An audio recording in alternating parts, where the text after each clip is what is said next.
today from Arlington, Texas, as this budding rivalry in the XFL Week 4 and a good game in the West Division between Dallas and Houston.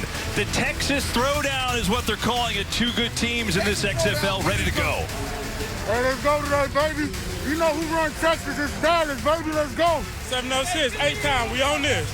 We run this city. Let's go. It's been a great week. Yes, sir. Now it's time to finish with a great day. Yes, sir. A great day. Sun out, clear blue skies, got blue helmets on. Hell, let's go to work and raise hell. Yes, sir. Renegades on 2, 1, 2. Renegades. Eyes, grip, smile, hit, swag, strut, dance, now buck. You talk about some courage. This ain't no two-step. Let's keep our foot on the gas, yo. This is the best in the West. But on this old flag, there can be only one star. There's another opportunity to show that I'm healthy and I'm ready to go. My motivation now, man, is really my family. It's a mentality, it's a mindset. This is Houston versus Dallas. If you are who you say you are, Welcome to the Texas Throwdown. just get it done. Right now on FS1. And here they come, the Renegades in Arlington on their home turf. They are 2-1 on the year against the 3-0 Roughnecks of Houston. It is the Texas Throwdown, the XFL on FS1. What a gorgeous day for football. And we are glad to have you along today, because here's what's on the line in this early season here. The West standings, Houston at 3-0, unbeaten on top. The Renegades 2-1, but 2-0 since Landry Jones, their quarterback, came back from injury. So a lot on the line as this developing rivalry here today. My partner, three-time Pro Bowl, Pro Bowl tight end Greg Olson. Figure get that one out. I'm Kevin Burkhardt. So when we talk about Houston, Greg, they're undefeated, and nothing stands out more than their pass game. P.J. Walker and Cam Phillips have lit up the league. Yeah, P.J. Walker has taken this league by storm. He's obviously the clear front runner right now for league MVP, but not too far on his heels is his teammate and his kind of running mate, Cam Phillips. He's just incredible. This is arguably the best quarterback wide receiver duo in the entire XFL. Their production on a week-by-week basis is just incredible. I can't wait to see how these two guys continue this magic today against a very good Dallas defense. Yeah, you're seeing some of the highlights here, and you look at the numbers, and they're just kind of eye-popping what they've been able to do together. Forget about the whole rest of the team. This is just these two together. Walker to Phillips, 20 completions, is tied for the league best, by the way. 324 yards and 7 touchdowns. Cam Phillips has more touchdowns than Dallas does as a team. That's a lot. But don't discount Dallas, because, as I said, they played much better since Landry Jones came back. Their pass offense is actually first in the XFL. And it's ironic, though, because it's first, but yet they do it through their running backs. Yeah, even offensive coordinator Hal Mummy, he even acknowledges their best two players are Lance Dunbar and Cameron Artis-Payne. They're two running backs. They get them involved, of course, in the run game, but they're heavily involved in their passing attack. As you said, #1 pass offense in the league, led by this Hal Mummy, Landry Jones offense. We got two great powerhouse offenses going up against each other today, and I hope it's a shootout. Yeah, the first in a developing rivalry, by the way. Third member of our team today, as always, is Jenny Taft. There's been some chirping this week. Jenny, what's going on? Well, Kevin, I don't know about you, but when I think about Texas, I automatically think about football. This state, it lives and breathes for their favorite sport, and that's why today, between Dallas and Houston, it is so important. You mentioned the name. They're calling it the Texas Throwdown, and don't worry, both two teams' social media accounts have taken full advantage of this rivalry and living it up. You know who knows it very well? It's Houston head coach June Jones, who also coached at SMU in Dallas, and he said this week that this rivalry exists. It doesn't matter if it's SMU and Houston, if it's the Dallas Cowboys and the Houston Texans. This rivalry is real, and we're going to see more of it today. 1,500 Roughneck fans expected in attendance, about a 3.5-hour drive. They want to continue to see their team stay undefeated because, Kevin, today, bragging rights in Texas are on the line. You can see it, Jenny, right? Look at the shots we're showing you. These fans are out, and it's not that far of a drive. 3.5, maybe 4 hours in the car. We know this. The temperature is perfect. 73 degrees. It is a little windy down there. 19-mile-an-hour gusts. And you take a look at the odds here. As Houston is undefeated, they are the favorite. These odds presented by Fox Bet here. Over-under at 51.5. Houston, the top point-scoring team in the XFL. The home team has a decision to make whether they want to kick or receive. Dallas will kick it off, and here we go. Week 4 in the XFL from Arlington, and that one will bounce into the end zone on a touchback. In the air by rule was placed at the 35-yard line. First down. And there you go. So that's one of the XFL rules. If it bounces in, put it at the 35. If it goes out on the air, you take it on the 15. Here is P.J. Walker. That's who Greg was talking about in the open. Just turned 25, had a birthday this week, and he put out excellent numbers at Temple, so much so he's their all-time leader in pass yards and pass touchdowns. And then see what he's done the first 3 weeks. I mean, just sensational. 748 yards, 10 touchdowns. That leads the league. And here is Houston unbeaten to start this off in this run-and-shoot offense. Walker to throw it, pumps, and incomplete. Going far side of the field, and there was Phillips, who we tried to get involved early. Josh Hawkins, their top cover man, was on him. As you look at this Houston lineup, I know, Greg, to your dismay, there are no tight ends on June Jones' squad. I'm sorry. Yeah, I wouldn't do so well in this June Jones offense. He doesn't have, like you said, he doesn't even have a guy on his roster listed as a tight end. But they do a great job. They got some really, really electric wide receivers, not just Cam Phillips, who we saw targeted there. Their entire offense is really talented, and he's got a lot of weapons. Pressure. Walker sees it, delivers as he gets hit, and has a completion up to the 40-yard line. So it'll be a third down, about 5. It's Lewis who makes the catch. Jalen Robinson came on with some heavy pressure. This Dallas defense has been very good. As a matter of fact, they're the #1 scoring defense so far in the XFL. And we mentioned Josh Hawkins. There's going to be a lot of, if not all the time, Josh Hawkins, who is their top cover cornerback, on Cam Phillips today. It's going to be fun to watch. That's the matchup to watch. Cam Phillips is not going to be able to go anywhere today without Josh Hawkins right on his hip. They feel that gives them their best chance to shut down Houston's best weapon on offense, and they need some other guys to step up. Third down, going deep down the field. Caught as he inbounds. I think there's a conversation here. And yes, it looks like he's inbounds for the completion. It was Coates. Moving on the field. It's a catch inbounds for a first down. You only need 1 foot in the XFL, Greg. What do you think? I think he got it. Let's see again here when they show the replay. You can see Houston, they're trying to get up to the line. They're going hurry, hurry, trying to get this ball off. Oh, they didn't get it off. They're calling it. Well, they're going to review it. You got to be a little faster there, KD. Get lined up. 25 yards, they had hustle. True. Linemen hate that. The ruling on the field of a catch inbounds is under further review. And so they will look at it upstairs. All these plays are reviewed upstairs. There are no coaches' challenges. So you need 1 foot, but you still need control, obviously. Yeah, I think when the left foot is on the ground, the ball hits him in the arms. The left foot's down, and the ball doesn't seem to move at all. So I would say when the ball hits him in the chest, I'm going that it's going to be a catch. Team's possession Mark Boogerworth is our replay official today. That foot, it's his foot's up, and his next foot to come down is out of bounds. So we do have an incomplete pass.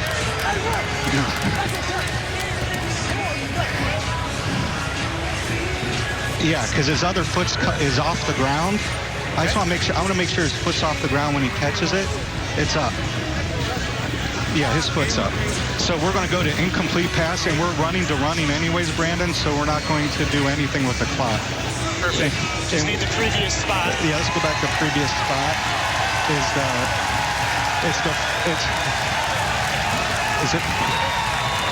Yeah, hold on, guys. Sorry. Wait, where is it? Yeah, there we go. 4th and 5 on the 40. 4th and 5 on the -40. On the -40, and it was on the Houston hash. Oh, yeah, Houston hash. Thanks. After reviewing the play, the receiver controlled the ball. His next foot came down out of bounds. It's an incomplete pass. Ball reviewed the spot. It's 4th down. Well, that's interesting. It's a little different than what we thought. Dean Blandino, head of officiating for the XFL, is back in Los Angeles for us. And Dean, curious your take here. Yeah, so what they were looking at when the receiver first got control, like you guys were talking about, was that left foot still on the ground. And obviously, the replay official, Mark Butterworth, had a shot that showed the foot was clearly up. when he ended up getting control of the football, and that's why they overturned it. All right, there you go. Taking us through it. Dean, we appreciate that. It's a big call. Instead of a 25-yard gain, it's a 4th down, the punt. And now, here come the Renegades and Landry Jones, who, remember, the first practice had a knee injury, Greg, and he missed the first game, so he's still kind of getting back into game shape here. He is, and even prior to that, he was out of the game. He was back in Texas, kind of living a normal life, and Bob Stoops called him out of retirement and said, hey, I want you to lead this Dallas team. And as each week has gone on, he's continued to get better and better. Look at this. They come out with 5 wide to start it off, and now they'll move into the backfield. They do this a lot. Hey, push it, push it, push it. Hey, push it, dudes. 47, dudes. Cameron Artis-Payne, the running back, he gets it right up the middle, and a big hole for Artis-Payne. It works its way out to the 34, and Artis-Payne has had a good year so far. And you look at it, 185 yards rushing coming in. Dallas is going fast. Actually number 1 in the XFL in yards per carry, 6.4.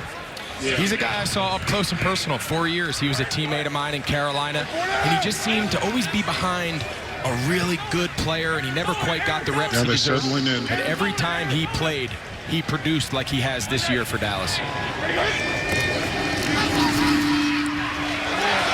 There's a move. Artis-Payne shoulder down. Has a first down. So a couple runs at Cameron Artis-Payne, and that'll move the change as Cody Brown came up for the hit. Cody Brown, a big hitter on this defense as we look up front. Tony Ely, another one of your former teammates in Carolina on that line. Linebackers, these are the guys that play the most, but they rotate a lot at that position. And then Brown leads the secondary position. This team gets a lot of turnovers, but they also give us a lot of yards. Yeah. Okay. Clock is good. Clock is good. Both running backs in the game right now, and they'll mix it up. It's Dunbar as the next carry, first down. Both these running backs play in the same backfield a lot. They did it in the second half last week, and it works. I love the way they've kind of built this package. They identified that 2 of their better players, if not their 2 best, are their 2 running backs. So let's put them both in the game at the same time. Dunbar can play a little in the slot. He can catch the ball out of the backfield. There you saw him just take a traditional run. Those 2 running backs, everything goes from there. Throw, pressure on. Oh, what a catch. How did he do that? Artis-Payne has a first down. A one-hander, as you were saying. These guys, I'm telling you, these guys are really, really good players, and they're doing a great job. You see Artis-Payne here does a nice job just getting lost. They tell the running back, wait for your first offensive lineman to break and get right in behind him. You see him there. Great job in space, really well-timed on the screen. Cameron Artis-Payne has great awareness. He's got great feel. He's a natural runner with the ball. 5th play of the drive. Jones has time, firing down the middle, and it's intercepted. Cody Brown has the interception with some blockers. Now to midfield. And Cody Brown, his 2nd interception of the year, and it stops a nice opening drive. And this is what's plagued Dallas all year. They lead in almost every category offensively, but they also lead the league in turnovers. Landry Jones has really struggled the last couple weeks throwing picks. You see Cody Brown, he's right there. They're playing a 2-high safety. It almost looks to me like Landry Jones expected him to just be a little bit flatter. You see the receiver there, Joshua Crockett, just kind of keep his angle real skinny and high. Cody Brown did a nice job driving on that ball, hit him dead between the 2 and the 5. Those are the plays that Landry Jones has to clean up. Got off to a fast start, first couple plays, and turnovers have plagued them this entire season so far. Yeah, they have, and Houston's been the opposite, right? They came in at +5 in the turnover department. Walker now quickly in the flat, incomplete. Tried to swing it out there to Khalil Lewis in a 2nd and 10. As we talked in the first drive, you're going to see Hawkins 28 cover Cam Phillips throughout the game. They're going to need Lewis, Sammy Coates, Nick Holley, the slot. He can play a little running back, a little bit in the slot, kind of a utility guy. They're going to need some of these other weapons, these other targets for P.J. Walker to step up, because Dallas thinks Josh Hawkins is a legit cover corner, and he's going to be lining up against their best player the entire game. 2nd down. Walker steps away, lofting it deep, going for Lewis, penalty flag. Lewis looked like he was held as that ball was in the air. And Tenny Adewusi was the guy, the safety, who tried to run with him. Pass interference. Defense, number 20. Ball is placed at the spot of the foul. Automatic first down.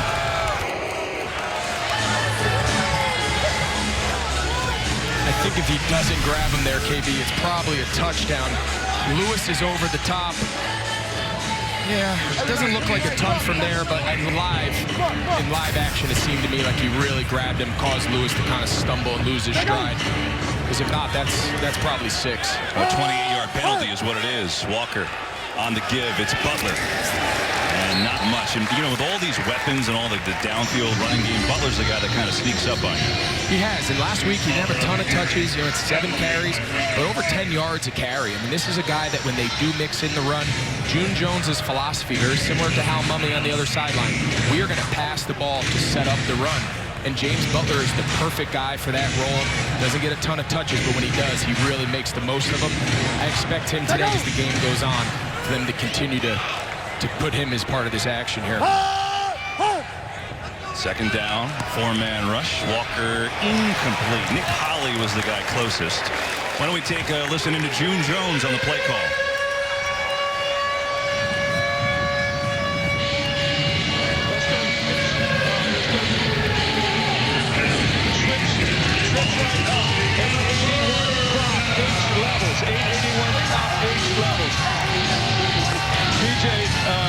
If you get a dog off that side, if it's too high, which it looks like it's going to be the Y right there, you got 5 seconds. As soon as Khalil clears the Y. Just barely got the play off. Walker, pressure, throws, incomplete. Heavy pressure coming from Gerald Rivers. And it brings up a 4th down, and now there's some talking. And a 4th down and 9, and we'll see what Houston decides to do. So that's Khalil Lewis. That's who you heard June Jones saying if they bring a dog, which means if they blitz one of their linebackers, just throw it there to Lewis as he replaces where that blitzing linebacker. They didn't end up pressuring. He still tried to go to Lewis, but the pressure off the left side just caused the ball to be off target. So it ruined the play, and so we'll see Sergio Castillo, 3 of 5 on field goals this year. As long as 44. This from 37. And he's got it. And so off the turnover, the big interception by Cody Brown sets up the first score of the game with Houston in front of Dallas 3-0.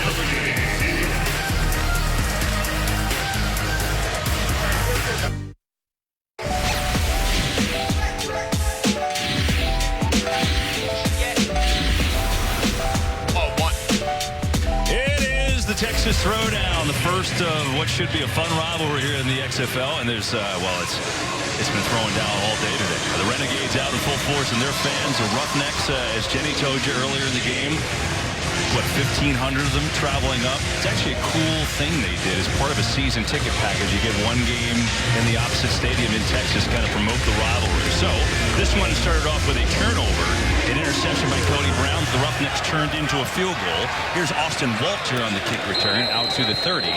And we'll get our second look at Landry Jones. They had a nice drive on the opener there, Greg, before the interception. And it's really not only the interception, but they have just been slow at the gate. Yeah, there's something about the way they start out these games. They're so strong in the second half. They really light it up. But for some reason, opening drives, first quarter or two, they just come out really sluggish. Let's take this second drive here, continue to use my backs, continue to use the strength of this team, and let's try to get some more completions and try to get Landry Jones settled back in following the turnover. Easy, easy, easy, easy. Bobcat, Bobcat.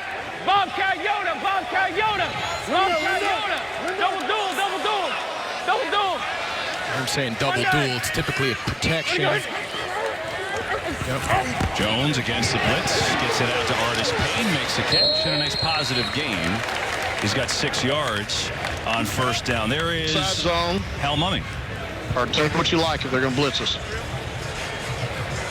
He gets in that play call quick. He's got the smallest call sheet maybe in pro football. Look at the size of that. It's like an index card. That's a leaflet. Gosh. How do you have everything on there? He must have great eyes. Small font. Artis Payne on the run. Another carry. Another surge forward. Another first down. Well, he's off to a good start. Artis Payne finding some seams. And, you know, you said in the open, this is a guy you played with. Give me a little more. What was he like as a teammate? I really like Cap. That's kind of what everyone called him, Cameron Artis-Payne. I really thought he was one of those guys, he's a pure runner. He's going to be in the backfield, not going to do a ton in the pass game, out in the slot. But when you hand him the ball, he's got great vision. He's got a great feel. A play like that, they didn't really block it great, but he still picks up 4 or 5 yards. He very rarely loses yardage. He's just a very instinctual, very sound runner. Give it to him again. Why not? Nice stutter cut, and then darts upfield. Oh, pot. Look at that. Just what you were talking about, 6 yards. That didn't look like much. Again, those kind of runs are really what we saw up close and personal. But, you know, he was behind guys like McCaffrey and guys like Jonathan Stewart, where, you know, it was just hard to take reps away from those guys, and he kind of got stuck in just a really talented group of running back rooms. But this is a great opportunity to him to see him to show people that, hey, I can play, and I'm a guy that you can give the ball to, and I can really do some things. 8 plays so far for Dallas. 6 of those touches going to Artis-Payne. Here, Jones to throw. Has time over the middle. Knocked away nicely. That was DeMarcus Gates, who came over the top. And a 3rd down. Flip, 95 C. Open.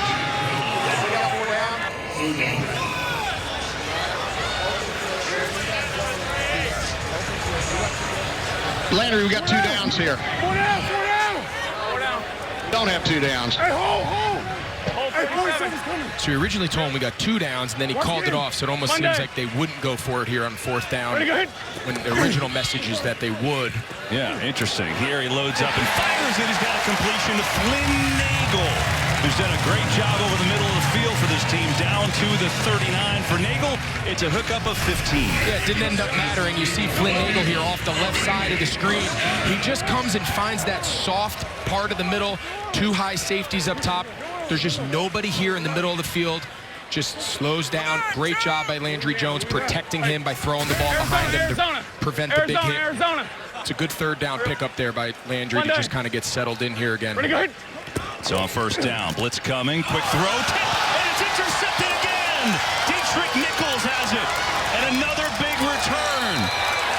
The 6th interception of the year already by Landry Jones, and 2 in this game. Yeah, I mean, it's really, you sound like a broken record. We kind of talked about it leading up all week to the game, and now it's kind of reared its head. It's just an RPO. He pulls the ball.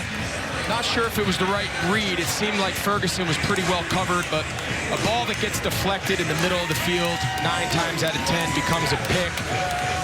Those are just off-target throws, decision-making, some bad breaks, all those things combined. Just turnovers have really been the story of this season so far through the first 4 weeks for this Dallas Renegades offense. And certainly of this game, you see the 6th interception. Remember, he didn't play the first game. So here is Houston in great field position. P.J. Walker is only one of his first 6. Pressure coming, throws it around. Ollie back shoulder. What a grab. He's inside the 30. A beauty to Nick Colley. Turned around to make the catch. He's got 23 yards. This is one of those kids you just can't help but cheer for. His story coming out of Kent State, kind of a running back, wide receiver, kind of jack of all trades. Look at that back shoulder. Watch him track this ball. Back shoulder, puts it in a great location. This kid can do it all. Great story. Has overcome a ton of injury and a ton of obstacles to continue his playing career. You just can't help but root for a kid like a guy like Ollie. What a great play. On 1st down, give to Butler, gets to the edge, cuts up the field inside the 25. Let's go down the sidelines with Jenny Taft. I mean, not a bad start for this group. I want to start with Cody. He had that first interception, and Dietrich as well. So take me through what you saw on the first one and just how good it feels to get that start. It feels good to get that start, you know, actually, especially when our offense come out like that. But I think we're going to pick it up. So, I mean, we seen some things on film. So, I mean, that's the only thing I do. I just watch film, and I just put it on the game. Dietrich, how about you? What from the film specifically stood out and how you guys can take advantage of this offense? Just like he said, watching film since Sunday and just letting the plays come to us. Cody, I know for you, you're a Houston guy, so this showdown, it matters a lot. You're working as a substitute teacher at one point, so be back playing. How has it been for you to be a part of this? It's a beautiful thing, you know, just to, you know, going from not knowing what you're going to do to, you know, back playing football, you know, the game I love that I always prepare for all my life. Good start for you guys. Thank you. Jenny, thank you. Appreciate the guys in the moment there with that interview, and I love what Jenny said about, you know, Cody was a substitute teacher. He grew up I guess about an hour outside of Houston. But how cool. Imagine one of those kids. Hey, wait a second. He was my teacher, and now he's intercepting balls. It's so cool. These stories, this league, what the opportunities it's given these guys is just so unique and special. Walker to Holly. So interesting, Greg. You talked all about Phillips and the matchup with Hawkins on him, and really, PJ hasn't really looked to that matchup yet. Yeah, early on we said, you know, Houston understands they're going to need some other guys to step up. We've seen him target a few times. Lewis, we've now seen 2 completions to Holly. Just missed the ball out of bounds to Coates early in the first possession. They need some of these other guys to really step up because, like we said, Hawkins is a good player, and they know when he needs it, he's going to number 14. The give, and Butler is stacked up. Well played by the Renegades. That Greer Martini was on the stop. Let's listen to June Jones on 3rd down.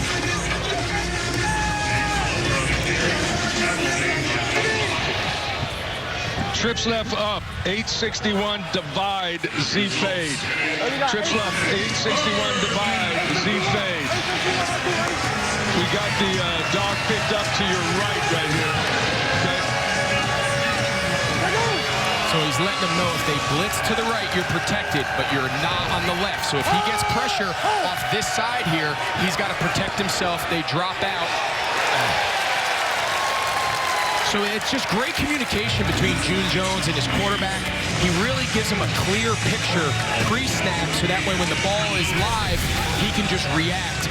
This ball gets away from him a little bit and kind of sails it, but I just love the idea that we can hear what the quarterback coach, what the coordinator, or the play caller is able to relay into his player and really paint this really unique picture for the viewer that we can then see whether it plays out or not when the ball is snapped. Really quite the introspective look. Be a 30-yard field goal attempt for Castillo. He hit from 37 a little while ago. Trying to go 2 for 2, and he does just that. And so the Roughnecks get a couple interceptions. They convert both into field goals. They've got the early 6-0 lead here in Arlington. Never gonna love me, but it's alright. She think I'm an ass. She think I'm a player. She run it back though, only 'cause I'm 6-0 Houston in front of Dallas. Down the sidelines we go with Jenny. She's got Bob Stoops. Kevin, thanks. Well, I know Landry is going to want to move past those mistakes, Coach. But in terms of this offense, what do you need to see differently to clean it up? Yeah, as much as anything, it's the turnovers. We've moved the ball every time we've had it. We get across the 50. We've had 2 interceptions. The second one, our receiver's got to catch the ball. It's right in his hands. Thank you for your time. All right. No doubt. Bob, thanks. Jenny, thanks. Meanwhile, we noticed, Greg, that you pointed it out. Philip Nelson, the backup quarterback, starting to throw. He is. He's having a catch here on the sideline. It still looks to me like Landry Jones is in the offensive kind of group awaiting the possession to start. So I don't know if this is just part of Nelson's routine to just stay loose, but obviously Landry Jones coming on the field. Something to keep an eye on, though. Let's go all access with Bob Stoops on that last interception.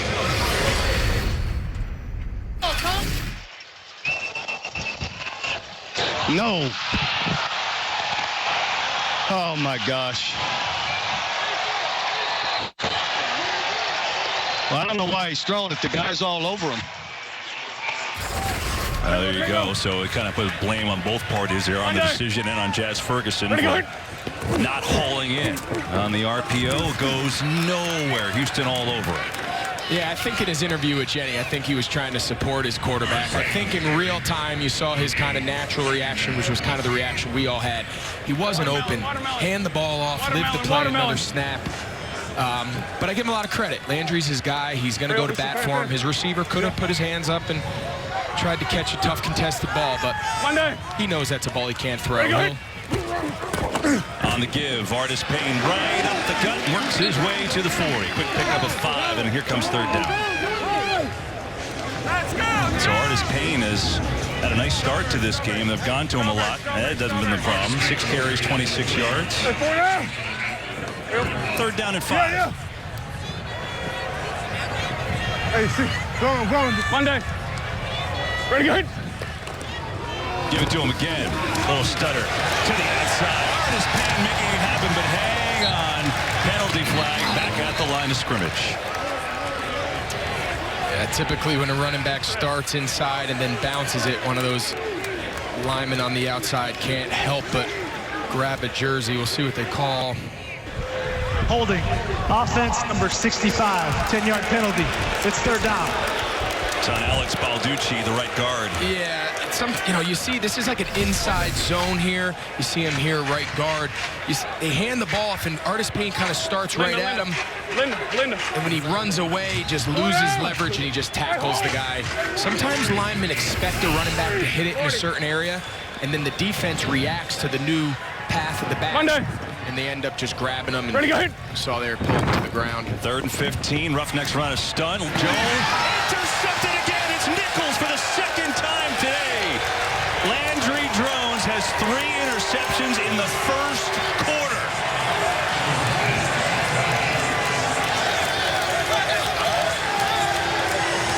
Oh, man. You feel for him now.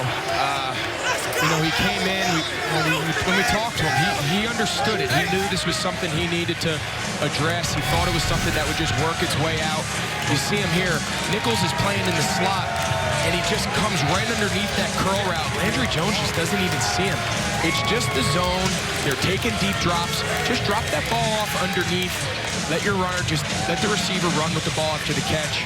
You see him the moment it left his hand, he knew that's just a ball you can't throw into that coverage. This has been a tough start here for Landry Jones. And a lot on this Dallas defense early. I mean, it's only 6-0. It could be way worse right now, but here, look at this field position. They've stood up twice. Can they do it a 3rd time?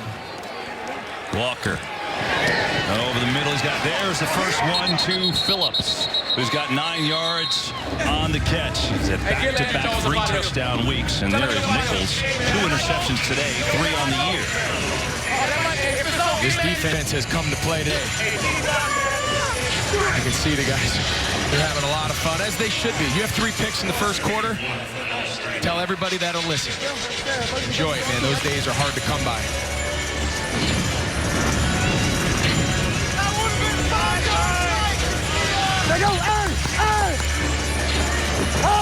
Final 30 seconds of this 1st quarter. Fake to Williams, and a quick hitter over the middle. Good for a 1st down as Holly's got another grab.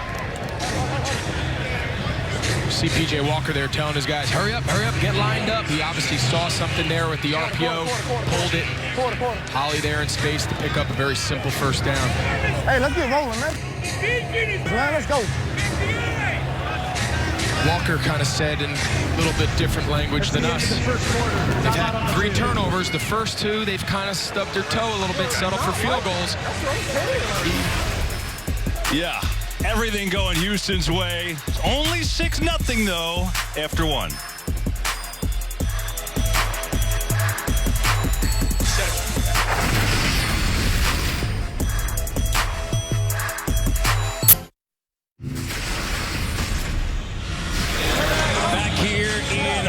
The numbers in the 1st quarter were they're ugly if you're a Dallas fan. Houston, 3 interceptions of Landry Jones. They've turned that into 6 points. And, you know, Greg, it certainly could be a whole heck of a lot worse if not for the Dallas defense making a couple stands. Yeah, at the end of the quarter, we kind of touched on it quick. We said, there's been 3 turnovers. The first 2, Dallas defense has really stood out. They've really stood strong, held them to 2 field goals.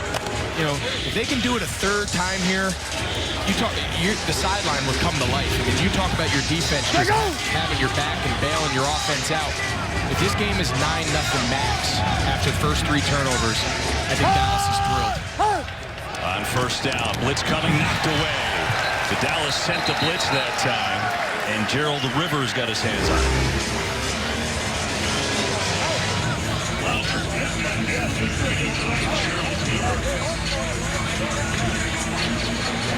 Done a good job getting pressure on Walker so far. He's only 5 of 12 for 51 yards. 51 quick.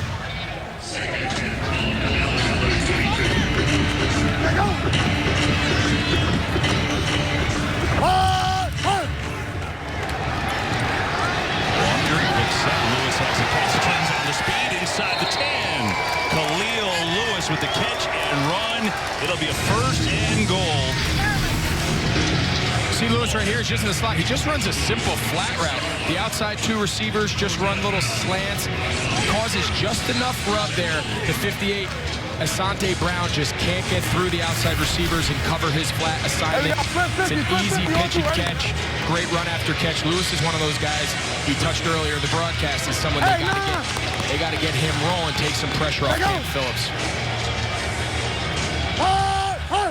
On 1st and goal, Walker throws. It is caught for the touchdown. Nick Ali.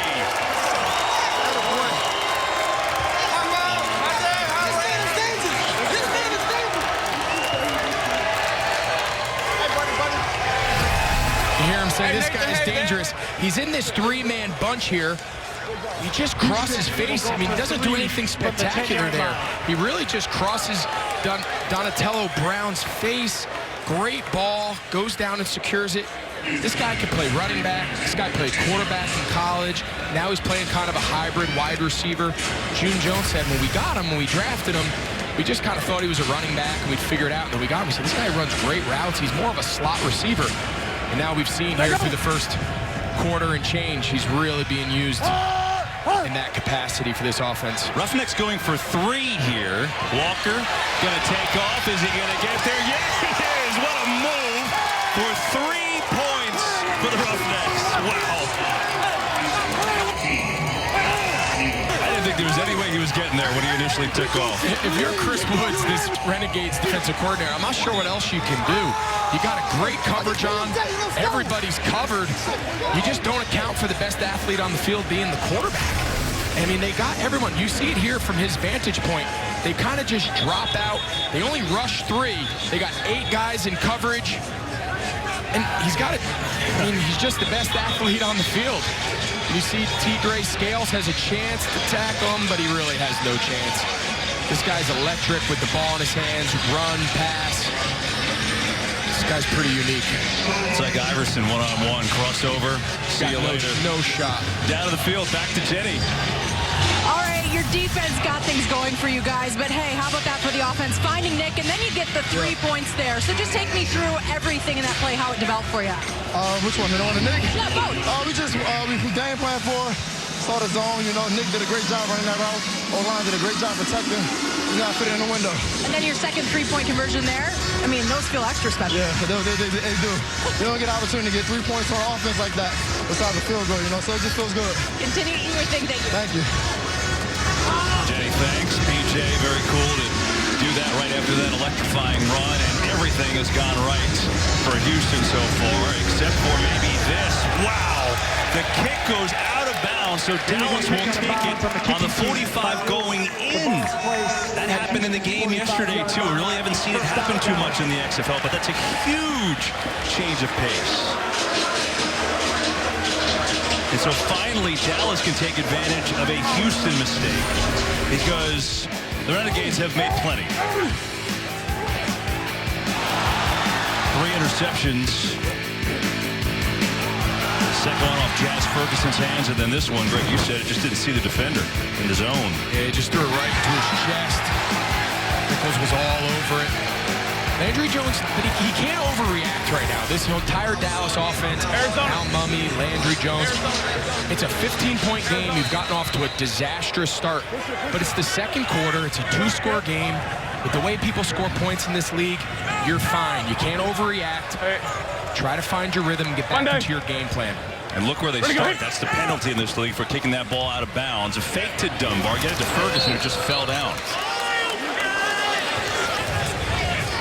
You know, the Renegades, Greg, you pointed this out in calls this week. You got to see this tight end on Dallas. And I'm just curious. It's hard to miss because he's 6'8", but I haven't seen it go his way yet.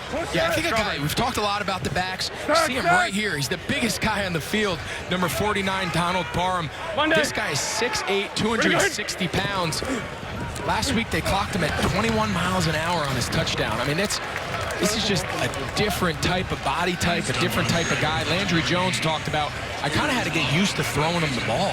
He was so long, and he was taking such long strides.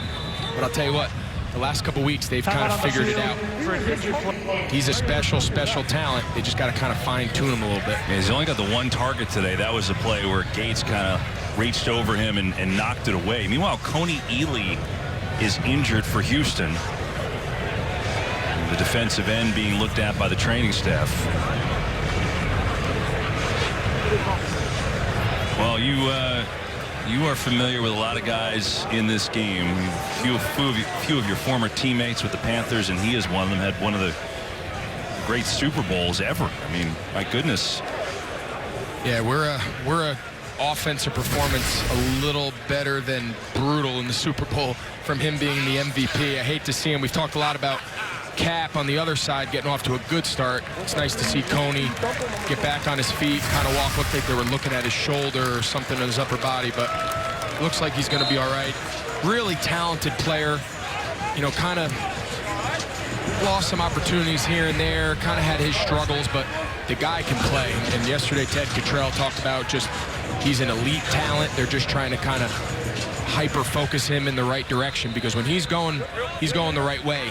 He can get after the quarterback. He can play the run. He's a top-level caliber player. Dallas on third down. Dunbar gets it, slithers his way forward, close to a first down. Now the spot, I think, is a half-yard short. I'm assuming the way this game has gone, this will be a position to go for it. Yeah, I don't think you have a choice. I think right now, especially with the touchback rules and everything, I think this is a no-brainer. So they will do that. Artis Payne in the backfield, fourth and less than one. I'm giving it to Cameron Artis Payne right here if I'm them. Dunbar comes around on the jet sweep. Dunbar's got a first and more. Lance Dunbar with a big play on a fourth down. And boy, did Dallas need it. Dunbar delivers. So they use Cap. They put both running backs in at the same time. They use Cameron Artis Payne as kind of the decoy there. They go full zone action, kind of to the left, which is the path that Cap takes. You see, everyone here is going to go left. But now here comes Dunbar on the jet sweep. Don't be surprised as the game goes on.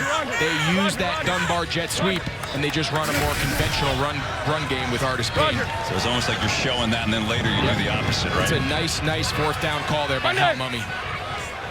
Dunbar stays in. They'll throw it. Jones pressure, gets away, still looking down the field. And there's the big tight end Parham, who's got his first catch. And he gets it down to the 11. Nice job there by Landry Jones. He's not. No one's going to mistake him for P.J. Walker. But he just moved around just enough in the pocket to find his big tight end. And big would be an understatement. 6'8", 257 out of Stetson. He's only 22 years old, which is crazy. Look what he did in 2018. We'll get back to it. Jones firing. He's got him open, and Parham rolling his way in the end zone for the touchdown. Any means possible, and Dallas is on the board. Right on cue. I got a little nervous when he tried to stretch the ball that it came out. Let's see. The official was pretty fast signaling touchdown. Let's see. Great catch. Look at that body control. For a 6'8" guy, that's not easy. Does he I think it's a fumble. Receiver was never down by contact. Rolled into the end zone with control for a touchdown. I got to see that again. That is ultra close, and I think I'm with you. I think that ball came out inches shy of the goal line. Landry Jones just puts the ball in front of him. It's a walk-in. Let's see here. Oh, my goodness. I think it's out, KB. Let's see if they review Dallas it. is going for two from the 5-yard line. Looks like they're going to stick with it. Hurry up. J.J. Linda. J.J. Linda. J.J. Linda. J.J. Linda. J.J. Linda. I guess that one's going to stand. That was close. Yeah, good for him, though. Yeah, exactly. And Dallas gets maybe a little break. They'll go for two. Jones has all day. Firing, and he's got the two. Parham standing straight up that time. No worries.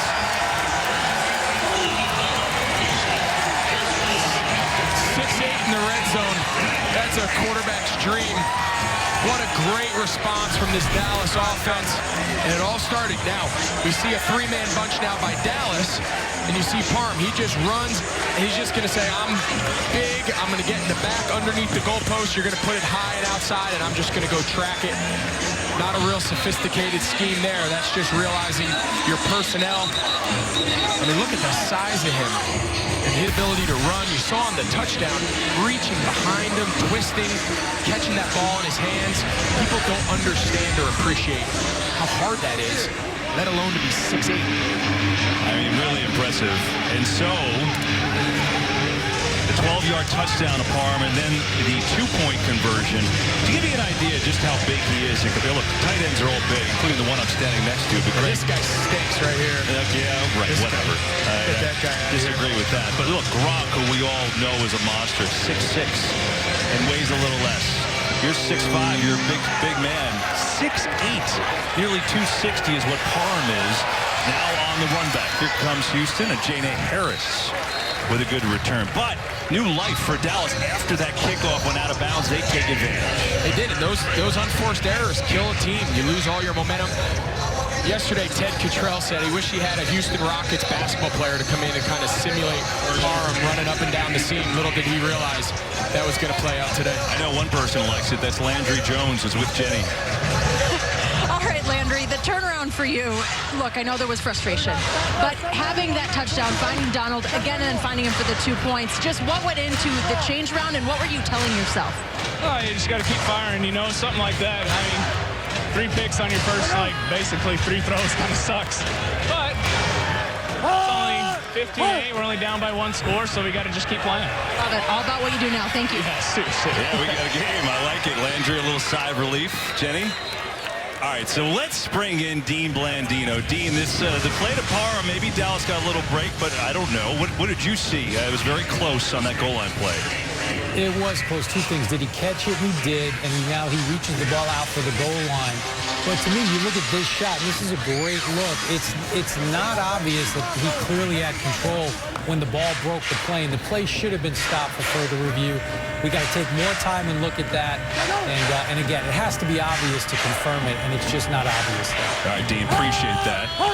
Always good, Greg, to know that we're not seeing things. But nonetheless, Dallas gets a break. Here's Williams for Houston, breaking tackles, and has a first down. But all that being said, it was so needed for the Renegades. They were just down and out. And now it's 15-8. There's Parham. You know, I have to ask, because we're talking during the week, and obviously I'm asking you, 22-year-old kid, you watch his body movements, and you know, he got a brief flicker of a chance in the NFL. It just feels like he's got such a bright future. He does. This is just scratching the surface, and Bob Stoops said the same thing. This kid's just getting started. Watching tape of him this week, I came away saying, this guy, he's got some unique traits that you can't coach. You can't coach being tall and athletic and catch the ball outside the framework of your body. And, you know, we all saw that highlight that went viral last week. 21 miles an hour at 260 pounds. It's just unheard of. It's great for this league, for a guy like him to get this opportunity to play with this caliber of coaching, this caliber of players, and just fine-tune and get that experience is just invaluable. This is not the last time we're going to hear about this kid. Yeah, Stoops told us he started very slow, but then it's just gotten better and better as the week's gone on, and you're seeing it here. Meanwhile, Roughnecks on the drive. 2nd and 4 for Walker.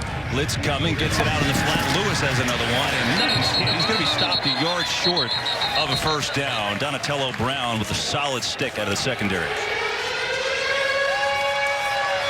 This Renegades defense has really been put on their heels here early, but they've held every single one of their opponents this year under 20 points. #1 scoring defense in the league.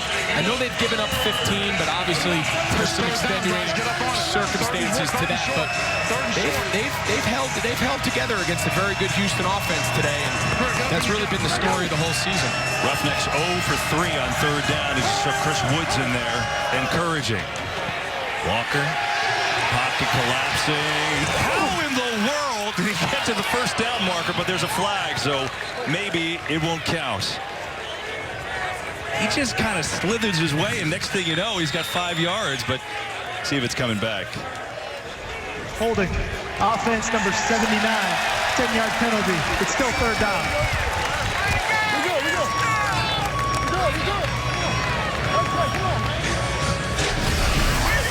See Terry Poole here, the left tackle. Kind of like we talked about earlier on the run play for Dallas. When a quarterback starts moving off his spot, yeah, he just got enough of that guy. But when the quarterback moves off his spot, the defenders can see it. The offensive lineman can't see it. And sometimes when the defender changes pads on quick, their hands are engaged. and they just can't help themselves, and we've seen it now twice today. Third down, they get a quick hitter out here to Blake Jackson, gets the block up to midfield. So now a 4th down and 4, and it feels like an area where you'd go for it on 4th here. I think so. I don't think they're going to. I think teams are still trying to kind of figure out the analytics of 4th down conversions. Houston's they've gone for some of the fewest 4th down conversions in the entire XFL. One, that's it. So it's just not, it's really not in their, it's just not in their repertoire right now. I don't know if they just feel like they're not prepared for it. It's not in their personnel package. I think teams are still trying to figure out how it plays into effect with the new punt rules and the touchbacks and whatnot, but it's clear, as you said, they've only gone one time on 4th down, and they just don't feel comfortable right now pushing the envelope. Nagel going to call a fair catch, and will do it out at the 18. So Dallas trying to build a little momentum behind their defense. Got a good one in Arlington. The Texas throwdown. So far, Houston with the early edge, 15-8. A lot more game to go.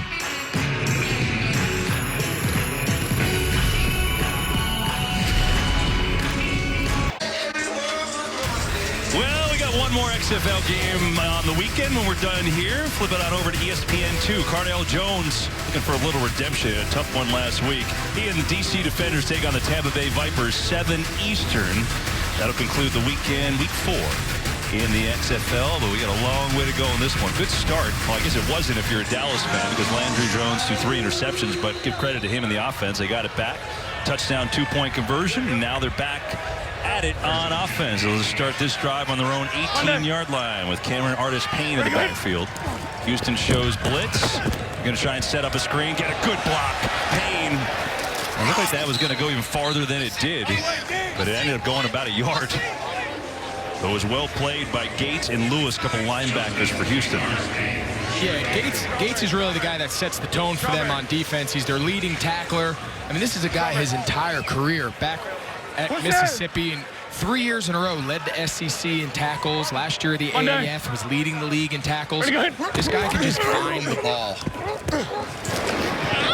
Artis-Payne slips the tackle, surging forward out to about the 27-yard line. Another nice run. It's going to have about 8. Bring up a 3rd and short.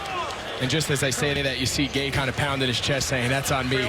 He had Cap locked up in the backfield, but Cameron Artis-Payne is so elusive. He's so deceiving. He's hard to bring to the ground. He's very smooth. And Gates got up saying, I got to make that play. Give it to him again. Sprinting to the post, and he is not going to get there. And boy, Hal Mummy took a shot. Bring on the field as the runner was short of the line of game. Thank goodness, Hal right in there. And hopefully he's okay, getting helped up. He was trying to get out of the way. He turned his back.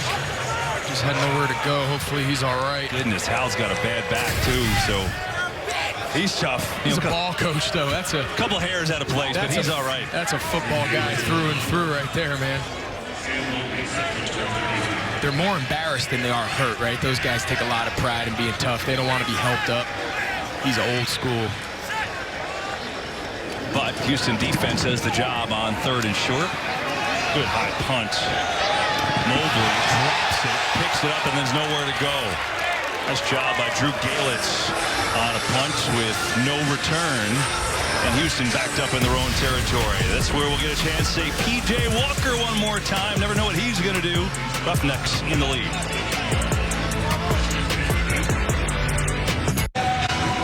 Well, we know this. Hal Mummy is tough. You see Cameron Artis-Payne. He's like, I'm sorry, coach. I'm sorry. And you know what, Ray? As you see on the fall, he lost the trusted towel. The towel is now back in place. And this has been something that's with Hal for a long time, going back to his days at Kentucky. He's like, you know, in Kentucky, I actually had, if I dropped it, I had someone pick it up, put it back on my shoulder. So you remember Jerry Tarkanian, the legendary UNLV coach, always had the towels, chewing on the towels. Hal's got his own towel. And to quote him, I asked him about it the other day, he said it's got many uses. Many uses. He's got back support. He's got an ability to stretch his bad neck. It's got some other uses for it. We won't share. He says it's absorbing. It's absorbing. That's a good way to put it. Meanwhile, Walker going deep, going for it all. Contact with Mobley, and now a flag. Boy, it didn't look like much, but there was contact with Donatello Brown. And we'll sort out the penalty. I hope one of these other guys had a better angle, these other officials, because it didn't look like he did anything.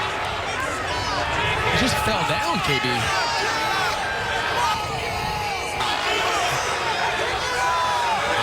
hope they pick this up. It seems like they're having a nice, long conversation. Contact is incidental? Yeah, I think that's a great job. After discussion, it's been determined there's no foul on the play. It's a defensive pass interference. It's an incomplete pass. Second down. I think you give this crew credit because initially, aesthetically, it looked way worse than it was, you know? Yeah, I think live, anytime you see a receiver have contact, go to the ground, ball lands relatively in the vicinity, but it just didn't seem to me like Brown did anything other than just run stride for stride with him. The receiver tried to react behind him. The ball was a little off target. Mobley's just trying to react to the ball and just kind of tripped. It's a great job by the officials working together. Okay, so a 2nd and 10 is Holly in motion. He's got the touchdown catch today. And Walker to throw it. 4-man rush. Now pressure. Touches over the screen to Williams. Gets a block. Gets another. Gets a first down. Andre Williams on the receiving end. Got a great block by his center, Rainey. Great job here by Walker. Williams didn't get out super clean. He kind of was off his timing. Watch Walker. He wants to throw it. Just keeps retreating, buys time for Williams to get out in space. It's nice to see Andre Williams be worked in. We talked a little bit about James Butler, but I mean, and Andre Williams, he was an absolute stud in college. I mean, this guy was a unanimous All-American, all-everything at Boston College. It's good to see them work him into the system a little bit. This pressure and works him into the system by default. He had to get rid of it. He got it to Williams, but Deron Smith, the safety, we see him really for the first time today with an excellent tackle. Yeah, they do a good job. They're letting Walker know, hey, Phillips is unblocked. We don't have him blocked. You got to get this ball out. Williams is his outlet and kind of his check. But a great job by the Renegades defense. They understood with the pressure where he would be forced to go with the ball. And a great rally tackle. It's a good job by this Renegades defense.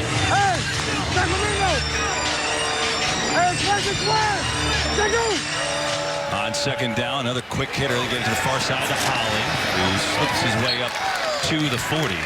You know, it's interesting. We came on this broadcast talking about Cam Phillips, and why not? He leads the league with 7 touchdown catches. He also leads the league with 20 receptions coming into the weekend. And Cam Phillips has been a non-factor, just 1 catch for 9 yards so far. Josh Hawkins has been matched up with him. And you know, I don't even know if it's so much that they worry that Hawkins is capable of shutting him down. I just think I think June Jones came into the game conscious of trying to work this ball around, be a little less one-dimensional where every ball is thrown to Phillips. And knocked down at the line of scrimmage. Well, that's a big play. Frank Alexander, another one of your former teammates, comes up huge, the veteran. I asked them yesterday how Frank was doing. I just really enjoyed playing with Frank. Very familiar with Bob Stoops, Oklahoma kid. Suffered a tough injury in training camp 1 year, ruptured his Achilles, had some other off-the-field stuff, but great kid. Everybody who coaches him and plays with him loves him. It's great to see him get another opportunity, and he's making his presence felt there with a big 3rd down batted ball. Probably saved a 1st down, too, because Lewis was open. So it'll force a punt. Flynn Nagel back deep. And this is a short kick. Nagel going to let it bounce, and it takes a great Dallas bounce, and it's stopped right around the 40. That did not get it done. It's a 20-yard punt. And so Dallas will be in business. Before next weekend's XFL action kicks off, download the Fox Sports Super 6 app and play the XFL game for free for a chance to win up to $10,000.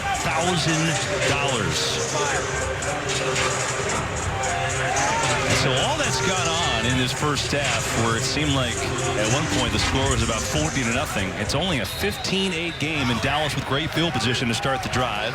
3:07 to go in this first half. Ready, go ahead. Quick out, Ferguson. Jazz Ferguson goes nowhere. He's had a couple opportunities today, and just kind of stuck in the mud, second down. Yeah, both teams do a great job. I mean, these all go in the stat sheet as throws and pass completions. But in these Hal Mummy, June Jones style offenses, those are really just extensions of the run game. They consider those quick completions. You see everybody kind of blocking from the jump. Those are just runs. It's a way to get the ball on the perimeter really quickly. You're going to see both teams do that. Jones, near sideline, feet inbounds. Looks like yes. Good for a first down. It's Jeff Badette, his first reception today. This is a guy that the Renegades really want to get going. He's been a little frustrated with his role the first couple weeks.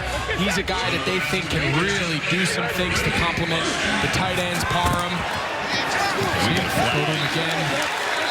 I don't know if this play is going to count, but I have no idea how Dunbar picked up that blitz because Landry Jones was about to get smoked. I feel like they could have called the play dead. I feel like he was almost going to get killed, like you said. See what they call. Offside, defense, number 97. To finish on Badette, he's a guy, you know, everyone talks about the two running backs, of course, Donald Parham, the big tight end / receiver, but this is a guy that they feel if they can add now him into this offense, they can really become a little bit more versatile, a little bit more multifaceted. Well, he's not going to get credit for the last catch, but still keeps the first one. I still like the thought process. It still works. Yeah. The description's still valid. He's a guy that they really think highly of, and they understand his production is maybe not to where it should be. They're conscious of it. Let him go and get him into the game. There's Parham, and he couldn't corral it. You know, it's funny, right? Because we talked about how this pass game came into today. #1 in the league pass offense, but it goes through the running back. So there's only so many balls to go around. You want to get your receiver going, but who they like. You love the tight end who's got a touchdown today. So you've only got so much to spread around, right? Yeah, and both these offenses, they're cut kind of from the same cloth in that regard. Lucky. And it's a challenge to spread the ball around. I think right now Houston's doing a little bit better job today than Dallas. We've hit the 2-minute warning from Arlington, where the Roughnecks got off to a great start, but here come the Renegades within a score and on the move. Good one from Arlington.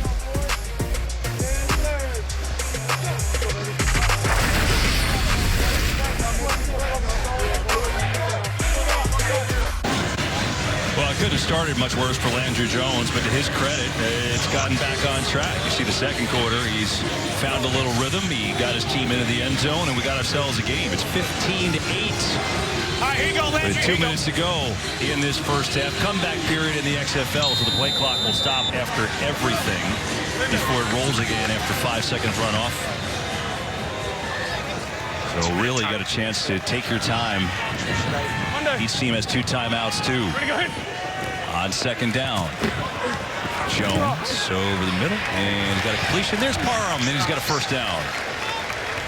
It's the same concept he scored his touchdown on. That time they defended it a little bit better. It's just a very basic, they call it a mesh concept. One receiver goes under, one receiver comes over the top, and if it's zone, you just stop. It's the same play he scored on. Now he's picked up another first down, same concept. Monday. Ready, go ahead. 4-man rush. Jones has time, far sideline, and he's got Jazz Ferguson. That time he makes the play.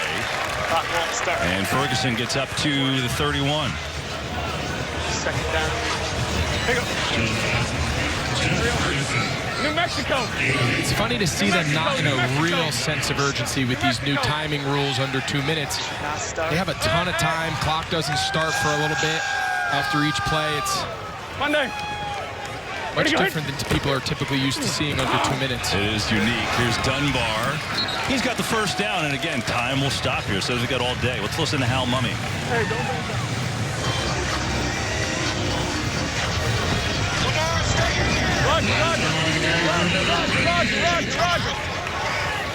Roger. Running clock. Go. Go. Alert to check. Alert to check, B. Don't watch the check. Ted Cottrell not thrilled, apparently, at what's going on. Here's Jones on first down. Pressure up the middle. Near side in traffic. Boy, tough decision. Jane A. Harris was all over it. I don't think that one ever had a chance, but Det was the nearest Renegade. Yeah, he kind of had to throw that one a little off balance. You see the pressure coming here off the left side. kind of gets in his face. They run a little stunt. And just being on your heels, falling to your left as a righty quarterback, you can't get quite enough on that ball. He's lucky that wasn't his 4th pick. Monday. Ready to go hit. 2nd and 10. Again, they go far side. Again, they go to Ferguson. Makes a man miss. And a short gain to the 25. Let's go hear the play calls again. Let's go open Roxy Dog. Open Roxy Dog. Ralph. Saw tough one, dog. Saw tough one, dog. Saw tough one, dog. Saw tough one, dog. Monday. Get over here. Saw tough one, dog. 3rd and 8. Pressure. Jones sets it up to Dunbar. Oh, what a tackle that was by Brown. You hear Ted Cottrell, he says, saw one, right? Saw, cover one. So saw, both the Sam and the Will are going to blitz. Then everybody else, when they say cover one, is just man with a single safety. So the whole time you see him there, he's just tracking the back. Brown has the back man-to-man. Perfect call by Ted Cottrell there on 3rd down. Perfect, he dialed it up at the perfect time. Out of the half by Houston. So if Brown doesn't make that tackle, and describing the defense you just did, he might score. He's gone. So cover one, saw. There's no extra run defender. We're going to blitz 5.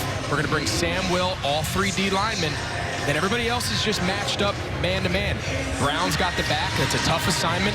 He does a great job in space, bringing him down. And like you said, if he's not there, it's a touchdown. Everyone else's backs return, chasing their man coverage. Well done by Beniquez Brown to make that stop. And so it sets up a 46-yard field goal for Austin McGinnis, who is 7 for 7, perfect on the year. And try to get Dallas just a little bit closer with 55 seconds left. Houston called a timeout to save some time. But again, in this league with the clock stopping after every play, if they get the ball back, they've got eons of time. This will be the season long for McGinnis. Previous long was 45. This 46 yards away. They got a 4-point game.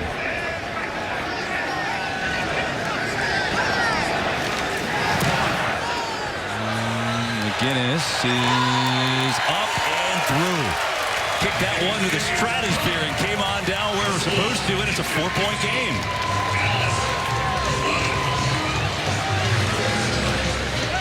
Meanwhile, Bob Stoops has the mic on for us today. Let's go all access with the Dallas coach.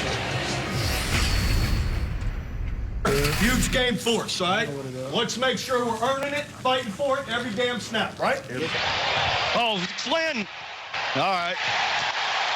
That's it, buddy. Just keep playing ball. Keep playing ball. Yeah, Frank! Good job, Frank! That's the way to go, buddy. Yeah, good job.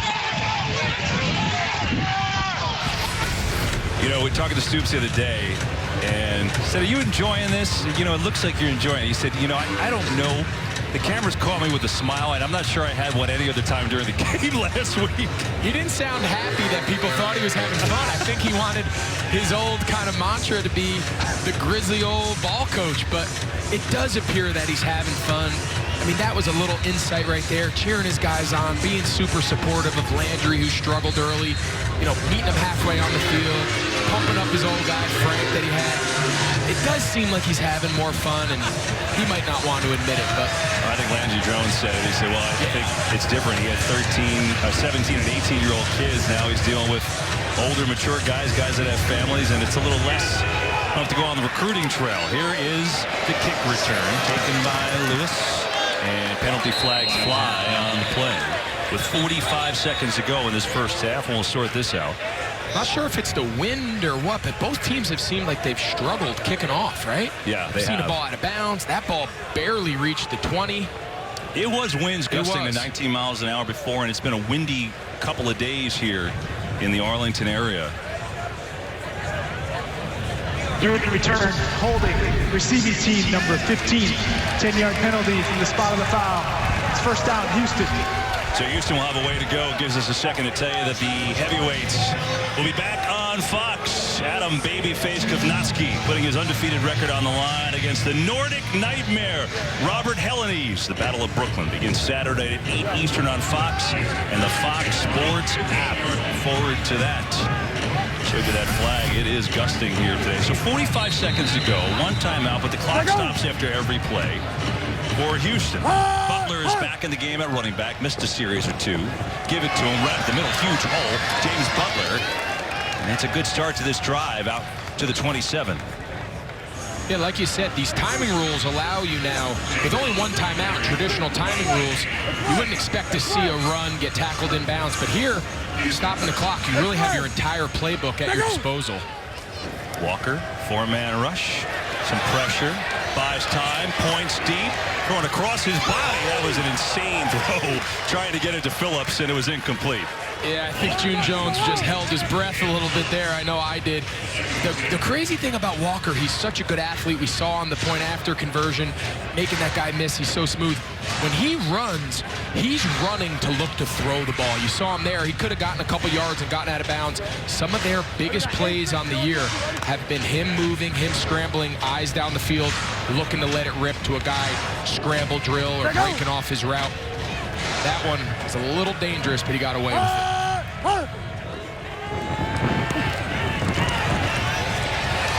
Still looking, sidearm delivery, incomplete. There's some contact. Tried to get it to Holly. There's no flag, so a third down and 10. June Jones wants that flag. Live, it looked like Holly, the contact with Holly was a little early, but you know what, at this point in the game, guys are playing. Let's see here. Holly's coming across. Yeah, it's close. I think in live action, that's bang, bang. I don't mind them letting that go, but another example of Walker break and contain, little sidearm sling.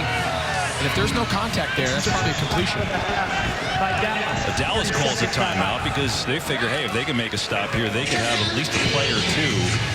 And this is, for as good as Houston's offense has been, on third down, they've been pretty abysmal this year, Greg. I mean, they came in at 30%. Ex-Indy choice special. Let's go half with it. You can see the coverage. Tips right half. 81 ex-Indy choice special. Just to finish the thought, they're 0 for 5 on third down today. That's the play they're going to run. You just split down, so if he makes you go fade, you got a little more room. X and it go 9. Trips right. 81 ex-Indy choice special. And if you get a two-half safety over here, look him down and then come backside. You see him telling Sammy Coates he's the X receiver. It's trips right, so the three other receivers are to the wide side of the field. And he's telling Coates, if you get the right look, we're going to convert you to a 9, he called it, which is just a fade, go, and let's just put the ball out there and see if you can run under it. All depends on what coverage they get. Walker stands in, sidearm delivery. Holly makes a cut up the field, and Holly should have the first down, depending on the spot. So Kyler Murray here in attendance looking on today. And it is enough for a first down. There's Kyler. Off season, watching a little football, why not? So now time is a factor. 12 seconds left to go in the half. Houston has one timeout. Three-man rush. Walker over the middle. He's got a completion. And it's Lewis with 3 seconds ago. They've got a timeout, Houston. And they're going to have to take it here. They do. I thought that was interesting. Final timeout of the half by Houston, 30-second timeout. You know, I think, again, we talked about before, teams are still trying to figure out how to handle fourth down conversions, how it fits with the new punt rules and whatnot. I think teams are still trying to figure out the timing mechanics. I think, you know, they only left themselves 3 seconds. I think if they could have used their remaining timeout a little earlier in the drive, after one of the plays, you know, Holly's tackled in bounds, they could buy themselves a handful of more seconds, knowing that you do have time to get up and clock the ball on a first down. I still think they're trying to figure all that out. I think as the season goes on, these coaches will get a better feel for timeout usage, clock stoppage. You know, it's a fascinating point. And it looks like that Houston's going to set up for a 60-yard field goal by Sergio Castillo. He's got a couple of those today. The wind is with him. At least it appears now, looking at the flags on the goalpost. But 60 yards clearly would be an early XFL record. Deron Smith is back to return it if it's way short. Maybe see a little history. Castillo. That is going to be well short. Smith's going to try a return. Nothing to lose. Smith makes a man miss. Makes another. Deron Smith has some blocking. Still going. Heck of a return. He made it exciting. Got all the way out to the 45-yard line, and the half ends with some sizzle. A 50-yard return. So quite a first half. Down the sideline, June Jones is with Jenny Taft. Kevin, thank you. Well, June, in terms of the way this started, it was all your defense with those 3 interceptions. You got the score from Walker to Holly, but we're dealing with a 4-point game. What do you need to see in the second to close it out? Well, we got to move the ball a little bit more consistently and try to take the football away again. You know, they're back in the game, and you know, when we didn't score 3 touchdowns with those 3, that kind of comes back to haunt you. So hopefully we will. Cam Phillips just 1 catch in the first half. He really the one to watch coming into this thing. How do you get him going? Well, he's just got to do his job, and PJ will throw it to him when he's open. Thank you, Coach. Yeah. Coach, Jenny, thank you very much. I love that, to the point. Throw it to him when he's open. Meanwhile, remember, Houston got out to a 15-0 lead, but Dallas has come back in this one. We've reached the break. 15-11, Houston in front. More to do. Halftime from Arlington.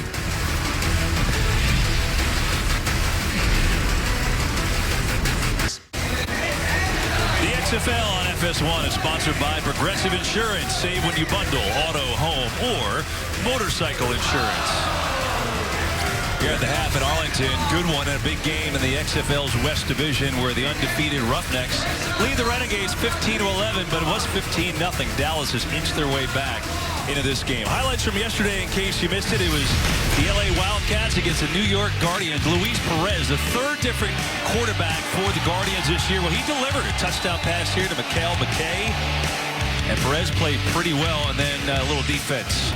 Guardians have done that well all year. Jamar Summers with the late interception. They hold on to win 17-14, and they're 2-2. Both wins at home for New York.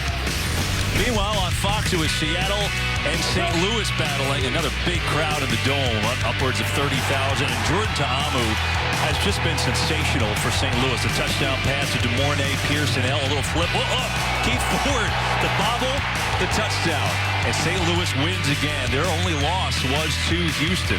In a back-and-forth game, they have been really good so far. And look at that. How great of a shot is that? The young fan getting a little souvenir.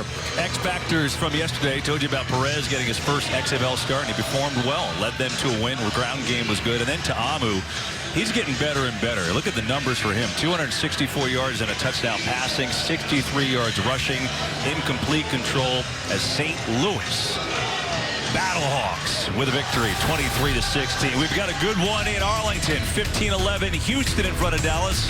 Second half kick comes your way in a moment.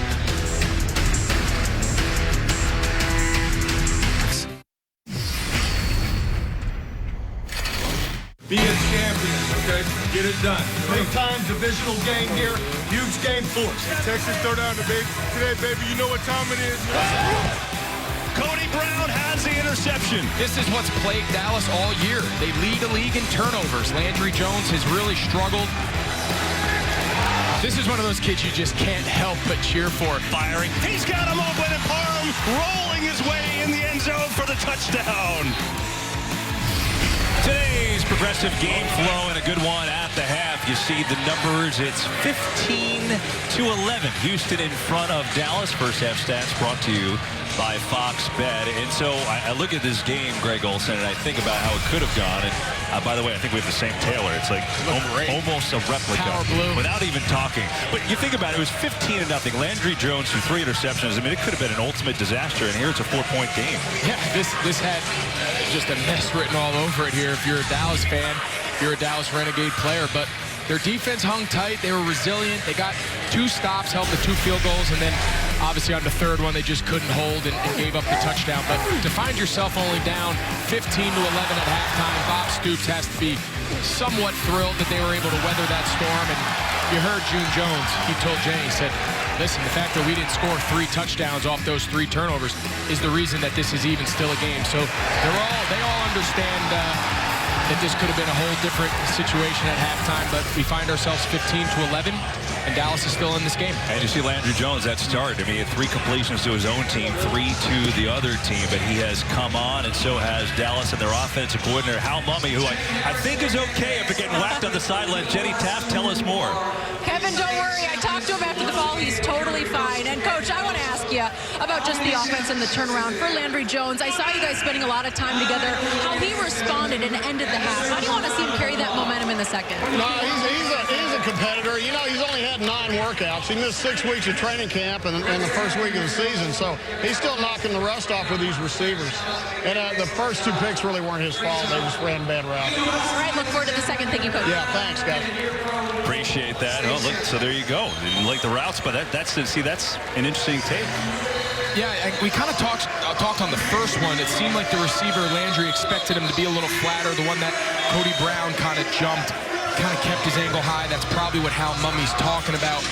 But, you know, sometimes picks get thrown on guys, and if you're the quarterback, you got to shoulder the good with the bad. And but sometimes there's a lot more nuance to it. It's good to see both Bob Stoops now and Hal Mumme kind of say, hey, let's not pile on our guy. He's doing fine. He'll continue to improve as the game goes on, but these guys around him got to help him out. How much do you think, and I'm not saying that Bob Stoops would have benched anybody else, but, you know, Landry had a storied career under Bob Stoops at Oklahoma. The fact that he knows him so well, how much do you think it helps in a situation like that? I think it helps a ton. I think he's seen over the years how Landry Jones responds to adversity, how he responds to throwing a pick. I think, you know, he obviously knows this kid really, really well. He targeted Landry out of retirement and said, hey, I want you to lead this team. I want you to be our quarterback here in Dallas. And I think that familiarity, it's more trust than it is just blind loyalty. I think he just trusts and he understands what kind of kid Landry Jones is, and he realizes he'll hang in there. And so here we go with the second half. Walter with some room to roll. And gets stacked up before the 25 and pushes it across to the 26. And that's where we will see Landry Jones in this offense. Oh, a little helmet cam action. Third. This has been a second half team. I mean, so much so. You look at the 43 points compared to 15, second half to first half. Everything is so much better in the second half. It's hard to figure out why. I'm not even sure the Renegades know why, but that has been the story of their season so far. And as we said, I think Bob Stoops right now obviously doesn't want to throw 3 picks in the first 3 possessions, but I think he's feeling pretty good, and that second half play, I think, is a big reason why. Artis Payne makes a man miss. Good play. And just to get a yard on that play, because it could have been a 5-6 yard loss. Second down. Yeah, I think this is a big drive for Dallas here. I think you kind of weathered the storm early, kind of got some of the hiccups out of the way. Let's come out here and really put a good possession together and go down and get points.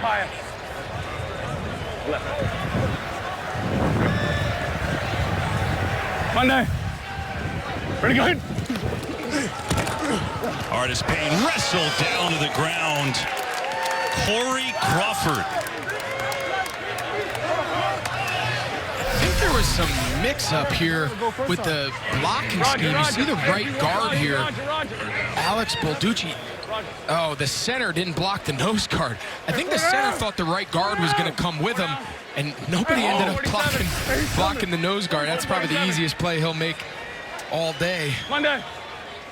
Pretty good. So it turns into a 3rd and long. 4-man rush. Jones over the middle. Completion, but nowhere near at first is Flynn Nagel. And the Houston defense seemingly forces a 3 and out. Yeah, that's exactly what's happening. Punt team coming on. Kind of an uninspiring first 3 plays of the half. Kind of a soft little swing on the first play for not a whole lot. And obviously second down, they kind of blew the interior line, kind of blew the blocking scheme, and then 4th and long, and they threw it 4 yards. So not the drive that we had talked about. I'm sure not the drive that they talked about at halftime.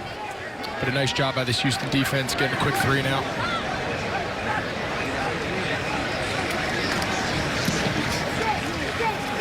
Wobbly kick. Raheem Malone up to get it. Going to make some moves. Pretty well covered by the Renegades. Walker. Martini was down on the stop. So here comes B.J. Walker, first half, 14 of 25, 131 yards and a touchdown. That was one of the highlights. A little back shoulder to Nick Holley, who had a nice first half himself. And then Walker got him into the end zone with Holley, his first XFL touchdown. And then he said, you know what, going for 3, I'm just going to do it myself.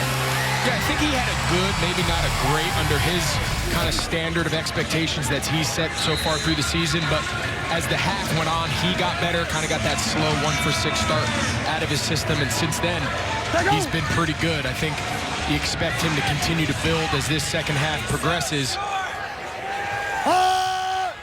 Man leads the XFL in yards and touchdown passes. This one tipped in the air and incomplete. That one hung up there for a while. Frank Alexander batting down his second pass of the day.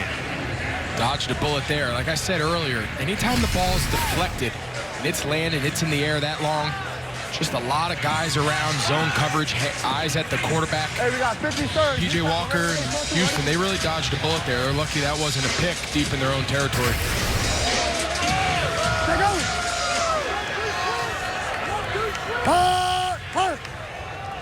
Second down, pressure. They get it out in the flat to Butler, and he's out to the 35.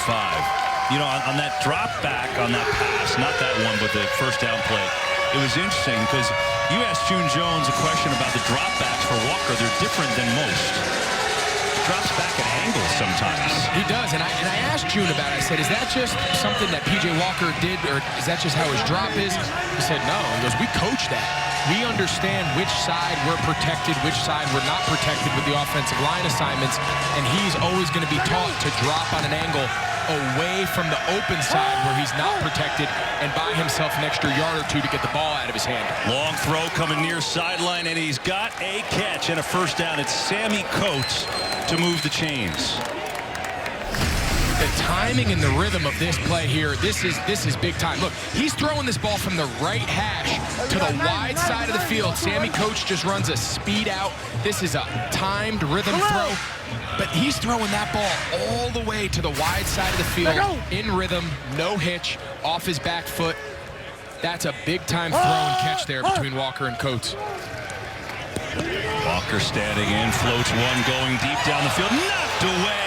That was a beautiful play by Deshaun Phillips. Step for step on the coverage. Yeah, and the safety there, Deron Smith, he covered a lot of ground. If he catches this ball, he's probably going to get knocked pretty good. You see him, he just runs what they call a big box fade, an inside fade. But you see 31 kind of do a little flyby. He's a guy the coaches talked about. He kind of leads that secondary. He's kind of the guy that puts everybody in position and really sets the tone. Really nice job by Deron Smith there, covering a ton of ground from his free safety position. Second down. Walker gets it blocked up, and it's intercepted. There's your guy, Smith. He almost made it the play before, and he makes it here with his first interception of the year. Well, right on cue, there he is. He's just playing center field. His eyes are in the backfield. He's slow with his drop. And Raheem Malone just runs a square in. Back-to-back great plays. You see him here. That's Smith. You see 15 in the slot. He's playing safety, and he just drives this. I mean, look, he saw that coming all the way. Didn't even really backpedal too much. Just sat there on his hash. And when he saw Malone come out of his break, he put his foot in the ground, and he drove that ball. Only the second turnover for this Houston offense all year, but great play by Smith. Here's Dunbar on the swing pass. You know, Smith he's been around a little bit. He was a former 6th-round pick of the Bengals back in 2015 and then spent time with the Browns and Vikings organizations. He has had a good start. Hey, I was trying to get to that one. Oh, yeah, that's great cover. Well, he didn't try. He got there, actually. You already said, he said that's the same route they ran in practice. That's pretty good. I love getting to hear these guys' conversations after plays like that. It's so cool. Awesome. Second down, no play, penalty flags. It's just so cool to see their just natural reaction, natural conversation that you have on the bench. DBs, man, we just out here trying to make plays, baby. That's what we do. Everybody here can make plays. Whole secondary.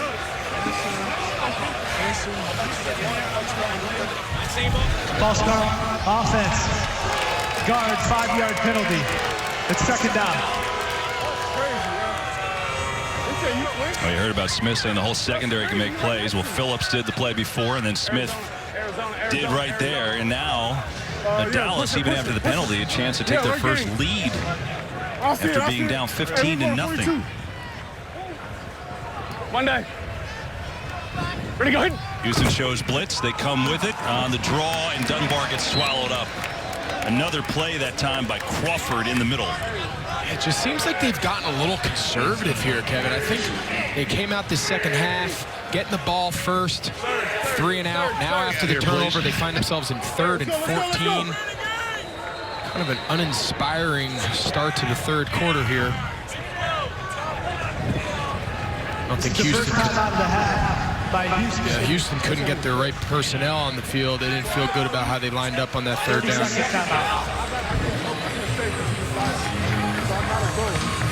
Let's go down to Jenny, the most recent hero of this one, Jenny.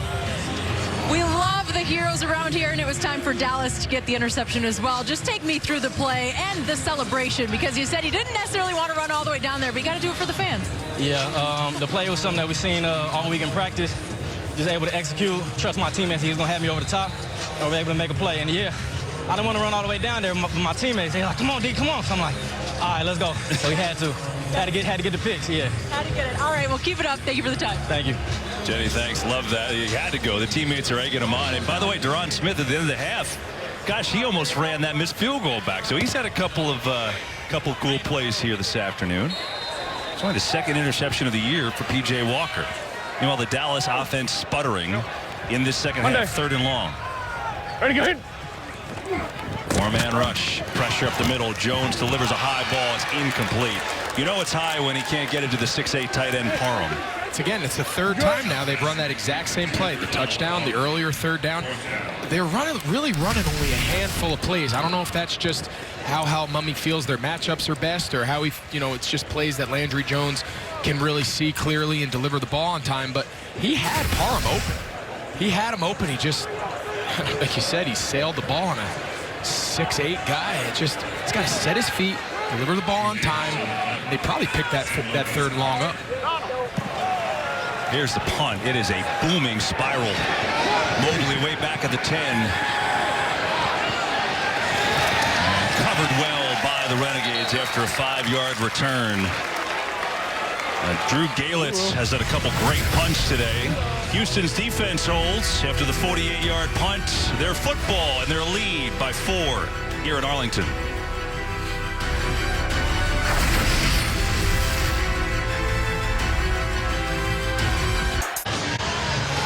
Roughnecks up by 4. Houston has the ball. Last time they did go through an interception. Let's go all access with June Jones after that.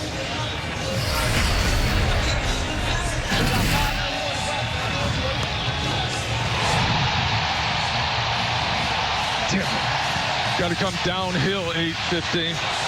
Get downhill. Huh? Get downhill. Beat him to the ball.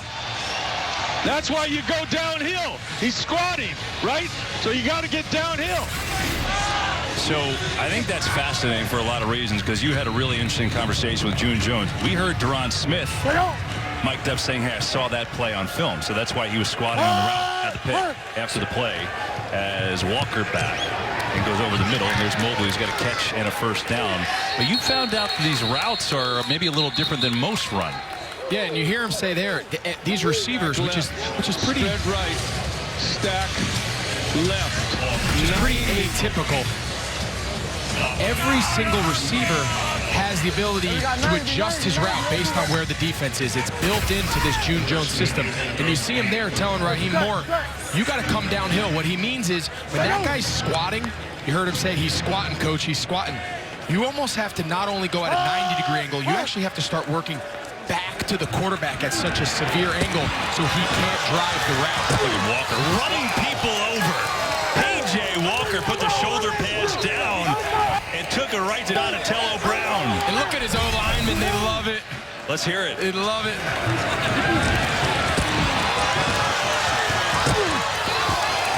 That's awesome. At least he led with his non-throwing shoulder. Oh. I don't know that the coaches would love that, but boy, 15 yards may give this team a little bit of spark. And his guys loving his O-line. He had like 4 O-linemen going to help him off the ground. It just ignites your entire team. You see your best player selling out. Dallas comes with the blitz on the run of Butler. But I want to get back to this. So you're telling me that this team does not have, a lot of receivers that count steps, they do different things. They literally get up the line, and the quarterback and receiver have to trust each other enough that they will adjust to the coverage they're seeing. 33. Yeah. They're counting on the receiver and the quarterback seeing the game through the same lens, through the same pair of eyes. And June Jones' philosophy says, he says, when you can adjust routes, it doesn't matter what the defense does, because we always have an answer, not by play call, but by play adjustment in real time. Their inside leverage breakout, vice versa. It's a complicated system, but with the amount of reps he says they're able to get done on a day-by-day basis, when you talk to the players on this team, they love it. They feel like they can't be covered. It's a lot. It's a lot of trust on the players. That's what it is. And here, we'll see it on a 3rd down. I would love to play in a system with that sort of freedom. I love the idea that there's no real set depth. There's no real set route. Run to where they're not. Run to where there's nobody in defense. Set down, be friendly to the quarterback, and don't fool him. That kind of fits really well with this June Jones system. We never cross paths. 3rd down and 2. Walker, pressure, standing in, and floats one. Oh, what a pass to Holly. Beautiful touch over Deron Smith's outstretched hand, and he delivers for 22 yards. That is so good. You see Holly here, a little off the right of your screen. He just runs a corner route, and Smith tries to undercut it. What a pass. P.J. Walker just puts just enough air on it. I mean, Smith has to say, what else can I do to cover that? It's good defense. That's just a big-time throw. Holly kept his angle nice and high, and Walker just dropped it in a bucket. That's just pretty. Here, a little quicker throw to Khalil Lewis. Gets a block from Mobley. And gets inside the 25.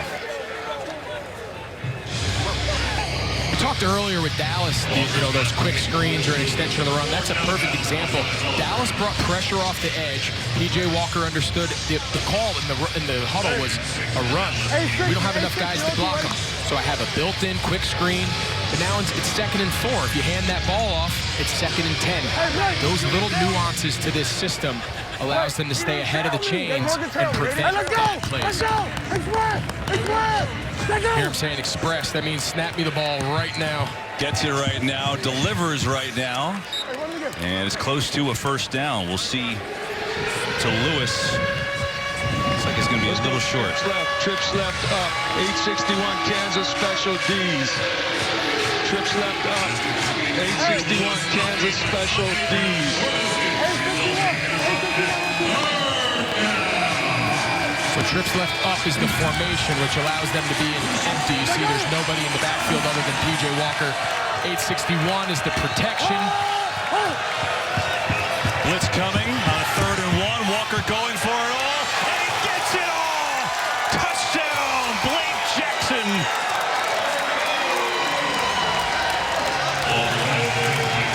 Let's go, man. Yes, sir. Hey, 10 all day, baby. Well, hey, we don't mess with Dallas out here. 8-10 all day. Well, you heard him say we don't miss that one. Well, they sure didn't. That was on time. Great job by Walker buying time. You see here, 17, Blake Jackson. He just runs a corner route. He's just going to take a high-angle corner route. He's got great leverage on the defender. P.J. Walker puts the ball out there enough that the safety just doesn't have enough time to come. It's just a really, really simple inside man runs the corner. The other 2 guys come across the field. Got great leverage, and P.J. Walker backpedaled, bought some time, and threw the ball to the back corner of the end zone for a touchdown.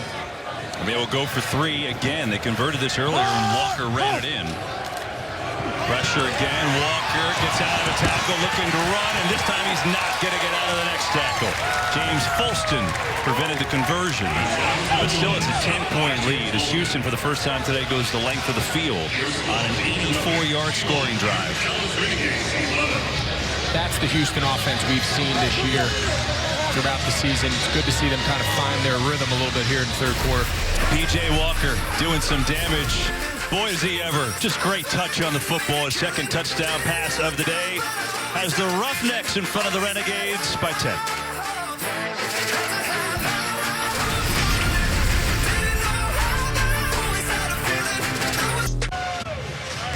XFL and FS1 is sponsored by Progressive Insurance. Save when you bundle auto, home, or motorcycle insurance. Let's go back to the Houston touchdown as they've got a 10-point lead.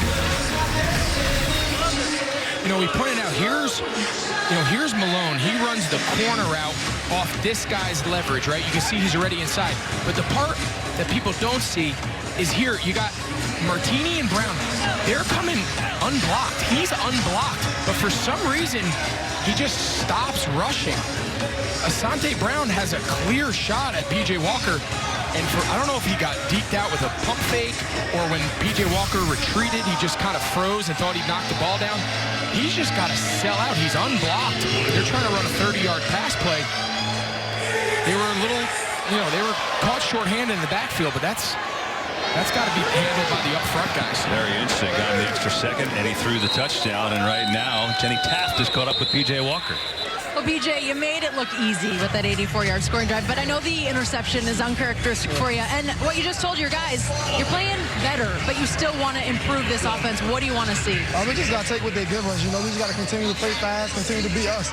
We just, at times, we get out of characteristic and just do things that we ain't supposed to. We got to keep playing and just keep doing what we do. Feels like you're such a mobile guy, and you lower that shoulder a bit there. Just, what is going on? I don't know. I'm just playing. I'm out here having fun. I'm just out here playing. You guys look like you're having fun, so just keep doing it. Absolutely, we are. Rihanna. At 5'11", he's not supposed to run over people, Greg, but we loved it. Rihanna. I know you did. Love it. Pretty good. And so here's Dallas. His offense has been stagnant in the third quarter, trying to get Dunbar in the run game going. Not much there. So this is what Jenny was asking about, what we're talking about. Your quarterback is certainly elusive. He said, yeah, forget elusive. Just going to do this. Rihanna.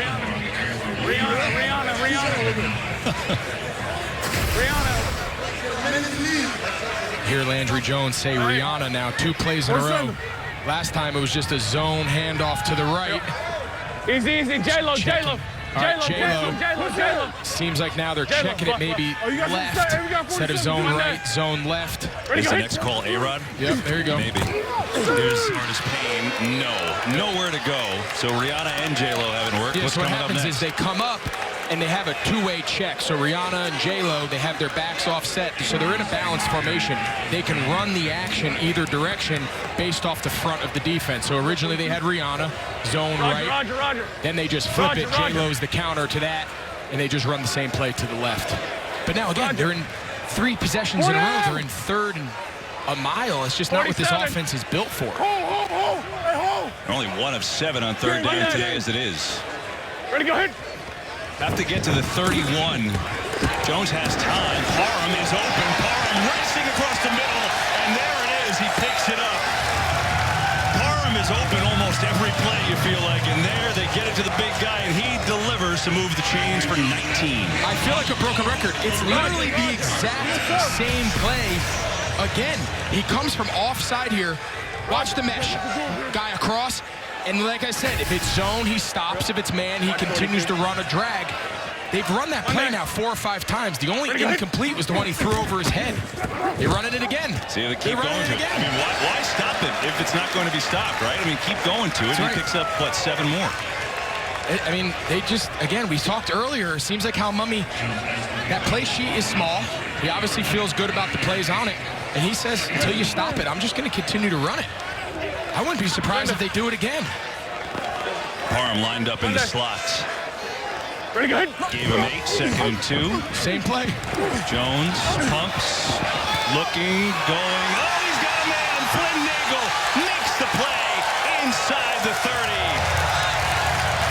A big play from Landry Jones to Flynn Nagel. They got 33 on the hookup. Maybe it's literally the same play every time. He's just going through his progression. Watch, this guy runs a drag, he runs this, and if they jump it, I'm going to throw the post over the top. they're running the same concept. We saw him throw it. Now watch. They drive Parham. He's caught the last couple times. And now they throw the post over the top. And they just did the same exact play again, but this time nobody's open. He's got it. Well, you're right. That was the same route.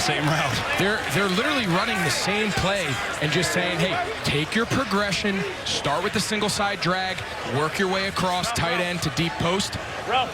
And they're finding a little something here. Is that common? Have you done that before, where you just go back to the same play on a drive like that? Yeah, and a lot of teams have just checks. They'll just say, reload, or whatever their call is. It just tells everyone, line up and do it again. Here they get a screen, they get some room. Dunbar, good cut. Lance Dunbar inside the 10. Lance Dunbar making it happen, and a 1st and goal. We talked at the opening of the show, Lance Dunbar, he's tied with 2 other really dynamic receivers, one being Cam Phillips in the passing game with 20 receptions. You see him here in space on the screen. He's really elusive. We saw a couple plays earlier on the screen game with Cameron Artis-Payne. This time it's Lance Dunbar. JJ Linda. 1st and goal from the 4. JJ Linda. Those code words are always right, left, usually sets the protection. Jones firing, Nagel catching, is he in? They say he made the catch, but he's short of the goal line.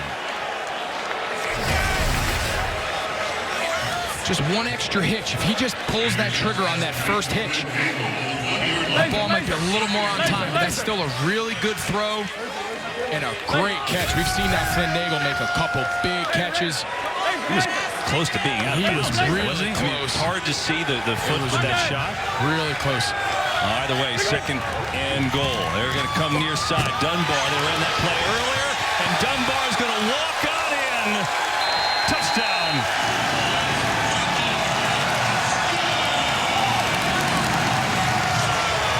You said it, KB. We saw that exact same play earlier in the game on that critical 4th down conversion.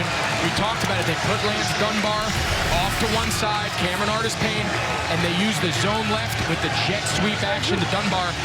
Jeremiah Johnson was not happy, the corner of the Roughnecks. He thinks he was held, but they didn't call it.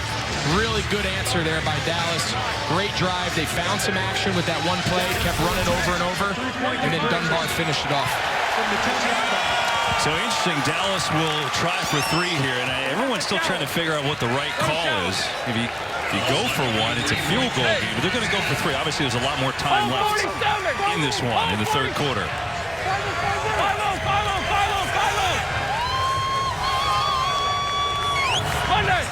Pretty good. 3-point try. Jones hangs in, delivers. Nagel. Oh, what a beauty. The conversion is good.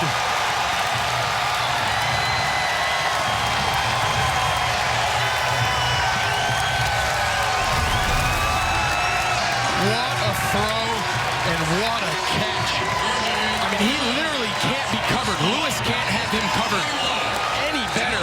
He throws the ball low, inside, and then Nagel, as he did 3-4 times that possession alone, just does a great job securing the catch. What a huge answer. After everything that's gone wrong, KB, they're down 1 point. Unbelievable. 79-yard drive, and then the 3-point conversion. It's a 1-point game. Down to the field we go with Jenny. Well, Lance, how about that for you, getting the touchdown? You've been crucial in getting that run going all game. And this offense, known to get things going in the second half. How do you keep it? Just keep going, man. Keep executing. Taking it 1 play at a time. That drive did a great job executing. Want to make some big plays, and it feels good to do that. I got to ask you about the celebration from Flynn there, because I felt like everyone was celebrating along with that guy. How good does that feel? I feel great, man. You see some team rider, he's been practicing that for some time now. You get to see him get extra point. Practice makes perfect. Thanks for your time. Jenny, thank you. We got a game. It's a 1-point game, and this crowd is into it. People on their feet here in Arlington. This is kind of the matchup we thought between the 3-0 Roughnecks and the 2-1 Renegades. And now, as each team has gone down, look at those get-ups. Each team going the length of the field, matching touchdowns back to P.J. Walker. I think this is the game here, these last couple possessions. This was the game I think everyone across the league fans. I know we talked about it all week. This was the game we all hoped to see. Two high-powered offenses, passing attacks, going up and down the field, answering each other with touchdown drives. Let's see if Houston can now answer back, but we've got ourselves a game now, and this is pretty exciting.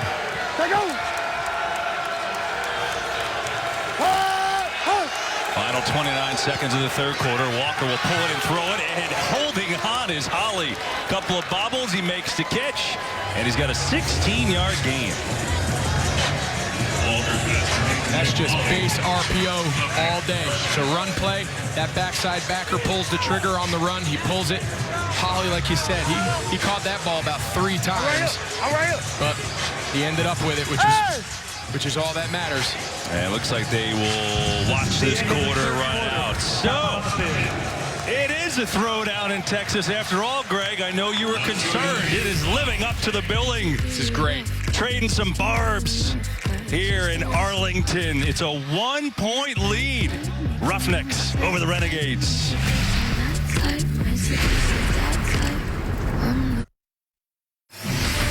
We start the fourth quarter in Arlington. What a great one this has been.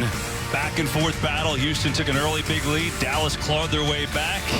And then trading long touchdown drives. We start the fourth quarter.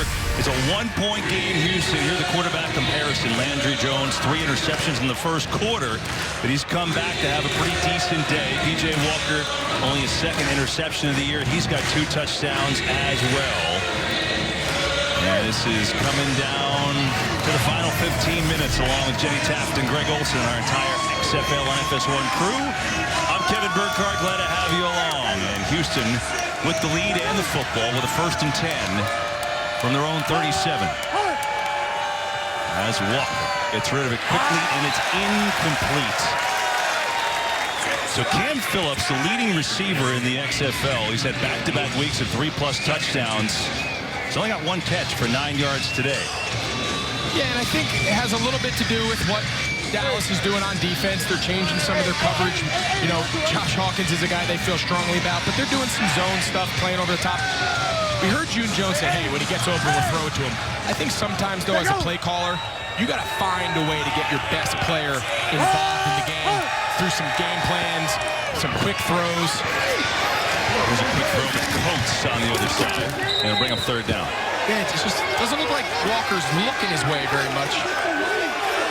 See if June Jones finds a way to get him involved, get his energy back. Let's go trade left, so you're into the short side of the field. Trade left. And I got QB Tampa, and I got Sacramento over here. Sacramento, trips left, trade left, Sacramento over here, QB Tampa. Walker on a high snap, in trouble immediately, and down he goes. He had no chance. Dallas all over with tremendous pressure, and the Renegades defense gets a hold. Great stop. You see Walker's getting a little frustrated. He's kind of jawing back and forth. This Dallas D-line has really stepped up here in the second half. You heard the call. QB Tampa is a designed run here to the right. And if he doesn't like the numbers, Sacramento was the 4 receivers into the boundary. You heard June Jones talk about it. He can just alert that and throw it out for a quick screen. He must have liked the box count and thought he had a chance, but they weren't having it. Nope, turned into disaster. They weren't having it. Great play there. Great stop by Dallas. Now put their offense back on the field. Renegades have 2 punt returners here for the first time today. Short kick again. Nagel says let it bounce. If it goes out of bounds, they get it at the 35, but instead it was a terrible decision because it ends up down at the 10. Wow. Yeah, you put 2 guys back there because you don't want it to touch the ground. So I'm not quite sure why, when you only have half the field, why he wouldn't just run up and save 15 yards and just fair catch the ball. But he's done a lot of other things right, so we're going to give him a little bit of a break. Yeah, that cost him 20 yards, though. Here's a summary of the game for you. I mean, a lot of things even in this one. The turnovers spurred Houston early. The Dallas D really kept him in the game. So now their turn, trailing by 1. Andrew Jones, 5 of 6, 82 yards on the last drive, his best of the day. Pretty good. First down on the give. And it's Artis Payne. You're talking about Nagel on that decision, Greg, and obviously he's had a big day. He had that 3-point conversion catch. He's got 4 catches, 56 yards. It's amazing on him. Talk about reliability. Thrown it to him 19 times this year. He's caught 17 balls. I mean, the efficiency of those numbers is just through the roof. If I'm Landry Jones and I'm looking to get completions, I'm going to keep throwing it to him until he proves otherwise. Looking that way initially. Now no one's open. Now he goes back there, and there is Nagel. Like you said, keep throwing it to him, and he delivers again. He's got a first down. I know this sounds silly, KB, I almost hesitate to keep saying it over and over again. But watch, they're running these same drags, and Nagel, he's just reading, reacting. So he's running the post. He sees his quarterback scramble, and he's just breaking his route off. They're running the underneath concept of this mesh drag concept. They've run it 6 times in a row. Pretty good. And by the way, it's working. 7. Jones goes down, though. The ball is loose. It's out, and it's picked up for a touchdown. Edmund Robinson. The sack, the fumble recovery, the touchdown. Well, the team that leads the league in sacks came up with one strap, sack, strip, touchdown at the perfect time. Landry's got some place to go with the ball. You can just see from this angle, the pocket just really collapses on him. They run a little TE stunt. Great job there, great rush. Edmund Robinson, he gets the trifecta. He gets the sack, the forced fumble, and the touchdown. That's pretty good. That's a dream scenario all for a three is hard to come by, right? That's a dream scenario for a defensive lineman. Like you said, they came in leading the league in sacks with 10. They didn't have any sacks up to that point. We need all that right at the perfect time. So the 4th turnover by Landry Jones. Houston has scored 21 points off those turnovers so far. Obviously a chance to add to it here. They're going to go for 2.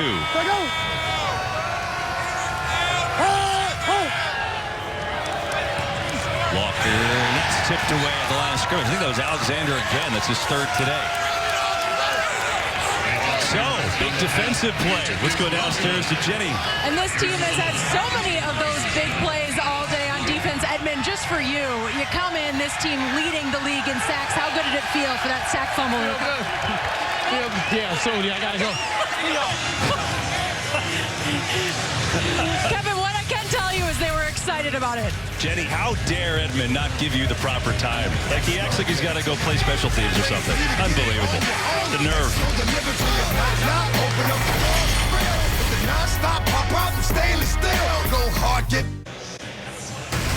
Got one more XFL game to close out the weekend after us. It's over on ESPN2. Cardell Jones and the Defenders taking on the Tampa Bay Vipers, 7 Eastern. DC coming off a rough one in LA.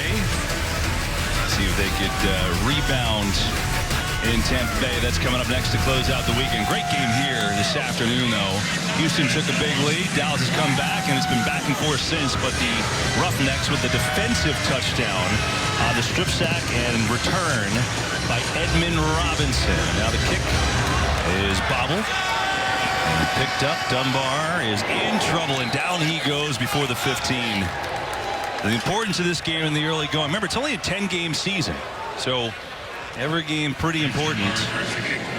And Houston has been perfect so far. Certainly they've been tested.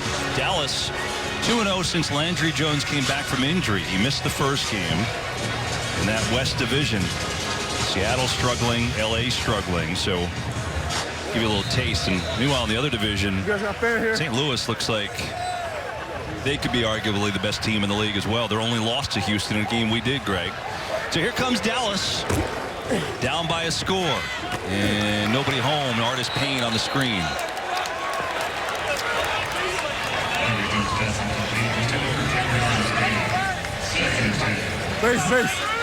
Base. Hold. Oh, yeah.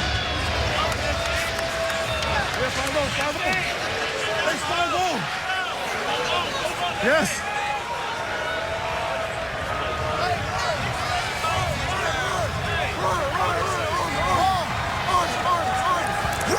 Blitz coming. Jones, and the receiver did not turn around. Vidette was blocking. That was bizarre. Yeah, so I think what happened there, Landry Jones, the original play, Vidette was coming out to block, and I think Landry Jones gave him a signal that he didn't see, because shortly after the ball hit him in the back of the head, he turned around, and Landry Jones kind of tapped his hip like, hey, keep your eyes on me. I'm giving you a signal. You had off coverage. I just want you to run a hitch. But obviously, Vidette didn't see it. Now they find themselves in 3rd and long. Another blitz coming. Jones in trouble and stays alive momentarily. Now gets rid of it somehow. Artis Payne, though, nowhere to go. It was a pretty miraculous effort just to get rid of the ball, but still ends up being a 4th down and long in a punting situation. I mean, Houston, everyone talks about their offense, and deservingly so. But I'll tell you what, when this game got tight, the Houston defense really has taken over. The strip sack touchdown in the previous possession, and now here, a great 3-and-out, almost back-to-back 3rd down sacks. But great job by this Houston defense kind of holding up their end of the bargain to go along with that high-powered offense. It's been their MO. They've made big plays all year so far. It's a high, booming punt, and for some reason lets it hit the ground. Alone does, and it takes a nice Dallas roll.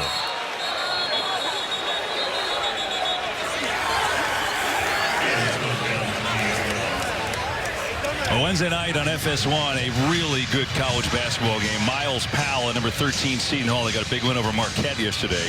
Looking to take another step toward the Big East regular season title. It's been a while for them. They'll take on number 12 Villanova, 8:30 Eastern, also on the Fox Sports app. That's a heck of a game. Seton Hall is having a dream season. Just kind of feels like maybe it's their year, and Powell is, if not the best player in the country, certainly one of them. So that'll be fun. I remember as a kid going to the Continental Airlines Arena there by Giant Stadium to watch Seton Hall. They weren't 13th in the country, though. No. But they had some good runs. Was that was, you were probably a little later than the Terry DeHare, Jerry Walker crew. That was like the Danny Hurleys and them, right? Oh, got it. Yeah, Danny Hurley. And they had a good little run there for a while. They weren't 13th in the country. No, this is quite a run. Meanwhile, here on the Roughnecks, they're on a pretty good run, too. Undefeated so far. Pitch to Butler.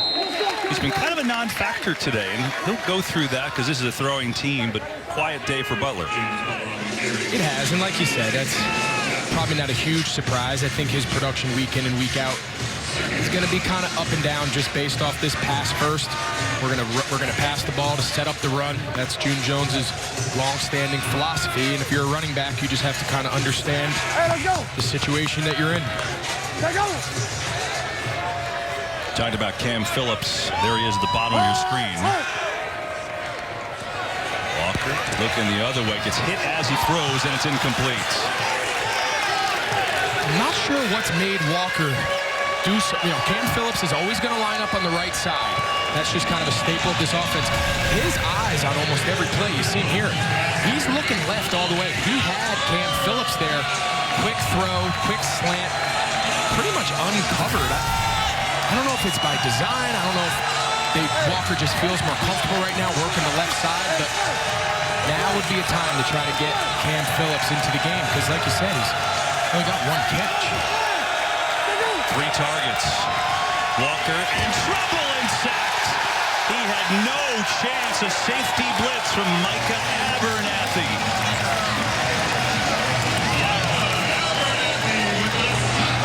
We've talked about Walker understanding where he's protected, where he's not protected. You see Abernathy right here. They don't have anybody to account for him. Walker tries to put his foot in the ground and escape. He kind of slipped a little bit. But now that's a DB coming at him. We saw earlier in the game, making linebackers and such miss. But it's a DB, kind of a slot corner coming off the edge, unaccounted for in their protection scheme. And a really timely sack. Great call there. A great opportunity for the Renegades to set up a return. Again, they go 2 back. This is a booming punt. Wow. Dunbar way retreating back to the 20. Looks to flip it to Nagel. He'll keep it, and he's going to pay for it. Probably should have flipped it. It looked like he was going to lateral it, didn't it? So, 8:04 to go. After a 58-yard punt, it's Landry Jones trying to lead a comeback. His team down by 7.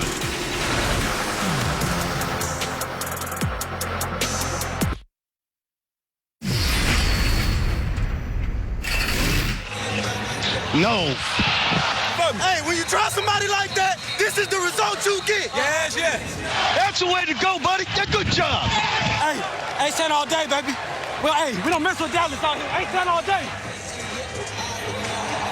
What if that swing? Let's go! Sounds of the game, and it's been a good game. It's a 7-point Roughneck lead. Renegades football. Plenty of time. 8:04 to go. Renegades field position has been brutal. 21, 11, 14, and 21. Their last 4 possessions. Here's Landry Jones sliding with time. Delivers a good ball and a completion. That's Badet who's got it for a first down. Great timing, but Landry Jones kind of stuck with him. You see Badet here. He just runs what they call a comeback. He's going to press the leverage of the corner. He's going to come downhill to the sideline. He almost stepped out of bounds because the throw was late, but Landry Jones was able to kind of reset his platform. Just get that ball on target. Oh, I think Lewis got a finger on it, too. I think so, too. He had enough juice to get it through. The end result was what they were looking for. Sure was. Jones on the rollout, pressure coming, throws on the run, trying to get his tight end Parham involved. And it's a catch. Big 6'8" Parham went down and got it. It's a heck of a job for 9 yards. Let's see. I couldn't tell. The official kind of was in the way. It looked like it hit his hands clean. Ball did hit the ground, but if he has possession of it. It's not a charge timeout. Yep. Ruling on the field of a catch is under further review. So they're going to look at that. Again, there's no coaches reviews in this league. Let's see if this angle, if the not gets shielded by the officials. So let's see, hands. So the ball can hit the ground as long as it's possessed and doesn't come.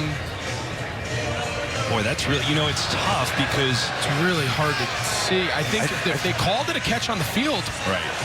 Again, everyone at home is saying it's hitting the ground, but does the ball move and become dislodged? Brandon, we're good with the catch on the field. You're going to stand with the call? Yeah, the ruling on the field stands. He has hands on it. It looks like the ball may even touch the ground, but he does have firm grasp and control. So he controlled the ball before? Yeah, okay, so we're going to stand. He controlled the pass. Just say stands. Thank you. After reviewing the play, the ruling on the field of a catch stands as called. It's second down. I think you hit it, Greg, and I also think if it was ruled incomplete, it would have stayed that way, too. I think so, too. I just think, everyone at home gets caught up with the ball hitting the ground, but it really doesn't matter. And you heard the replay official tell the head ref on the field, it was in his hands, even though it hit the ground. It never really moved. He had clean possession of it. And again, like to your point, it was called a catch on the field. They said stands. It's a great catch, though, by Parham. Sure is. 6 for 56 on a touchdown for him. Jones in trouble. Knocked away. Tried to get it to Artis Payne. But Beniquez Brown with a defensive play, and so it'll be a 3rd and 1. Yeah, I think Dallas here has to approach this that we got 2 downs. You see him bringing Dunbar. Is he taking? All right, so they're going to go to 2 running backs here. So they're going to go a little different 3rd down here. They're going to put Dunbar in the slot. They took Nagel out. They've been very successful in this kind of 2-back personnel package, especially on short yardage situations. So they do another jet motion here. Looks like he's killing the play. Nope. Artis Payne powers his way for a first down. Man, that wasn't easy. Give credit to Artis Payne who made it happen. I think originally it was going to be that jet play again, KB, and I think he saw that there was an unblocked defender on the edge. You saw him turn away, kind of swipe. See these guys here? He doesn't want to run the jet into them because they're going to obviously knock his head off. So he kills it. You see him kind of brushing his belly to check the play, and he's just going to hand the ball off to Artis Payne. That's a good job there by Landry Jones getting him out of a bad play. And it works. Blitz again. Jones incomplete. Held it as long as he could. Try to get it to Artis Payne. 2nd down. Open 6H shallow. Open 6H shallow.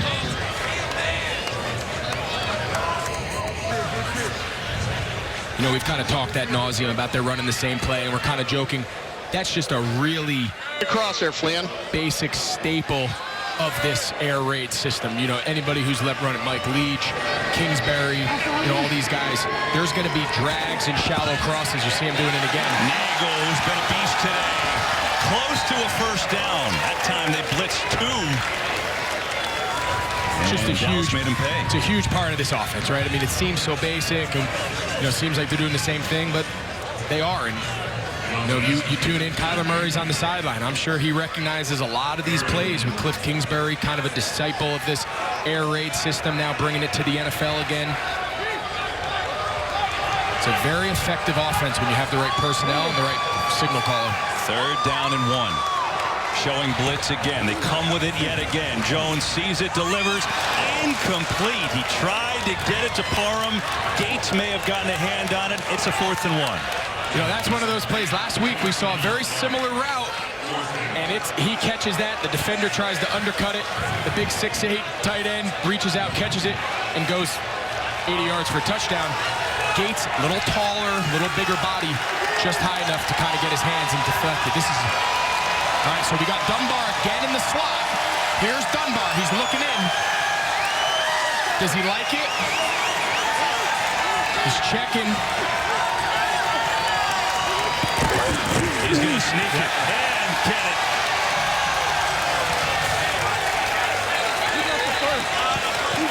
Another great job by Landry. I think he's hurt. No. Oh, his knee. Oh, no, that's his knee. Oh, no.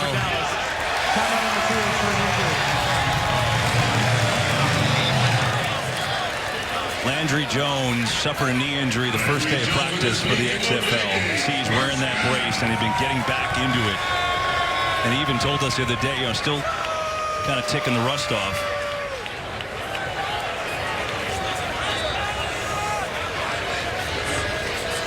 Just brings back a lot of memories watching Patrick Mahomes run a quarterback sneak this past season. Kind of a similar play, quarterback sneak, short yardage. Just a lot of bodies getting rolled up. And Mahomes was able to come back. You got to hope that, you know, it's hard to compare injuries, but the kid was just starting to kind of get his legs under him.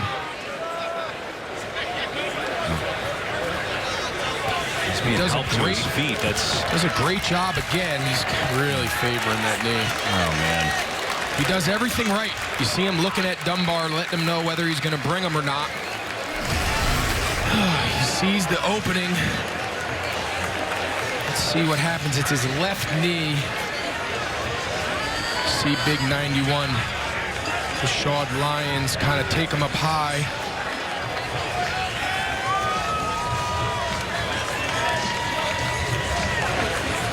It's just in a pile.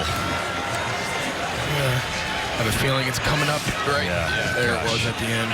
Oh, you can only hope, you know, again, he injured it the first day of practice, had been out for, what, 4 to 6 weeks. You can only hope it's a tweak and nothing major. Meanwhile, they have to move forward. Philip Nelson, who started week 1 for Jones in that game, 33 of 42, 209 yards. Here he is with the spotlight. His team down by 7. Nelson loads up, going to fire, incomplete. Came to the near side to Bedette. Nelson has started his college career at Minnesota and then transferred to East Carolina. Played in the AAF last year. It's the 10th play of this drive as Dallas has to piece it together without their leader, Landry Jones. Here we go.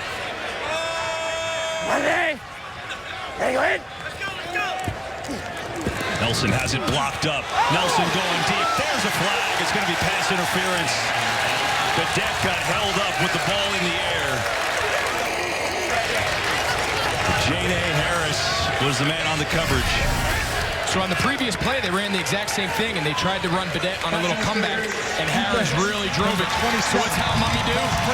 Does a double move off the same action, same stem by the receiver, and Harris knows he's beat. He's got no choice but to commit the PI. It doesn't always have to be complicated, KB. You see something on the play before, show him the exact same look and take advantage of the defender's aggressiveness. That's exactly what Hal Mummy did there.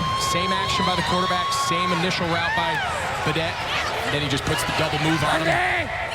Meanwhile, it's been a good drive, 49 yards already. Nelson over the middle, knocked away. That time Harris gets his revenge. Nice play.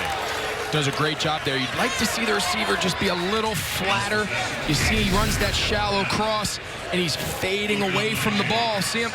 It allows Harris to undercut flat. The Det's got to pick his line, and if anything, you want to actually run downhill. We heard June Jones talk about it.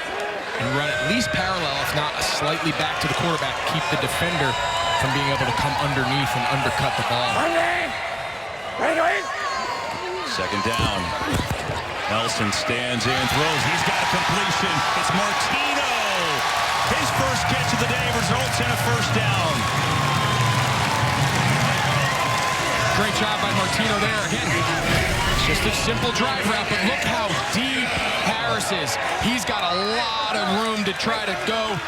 He's got to fight through the big body of the tight end on the crossing deep post. When you're that off coverage, it's hard to rally like he did on the previous play and undercut. Easy. Hey, dog winner. Hey, dog winner. Monday. Another blitz.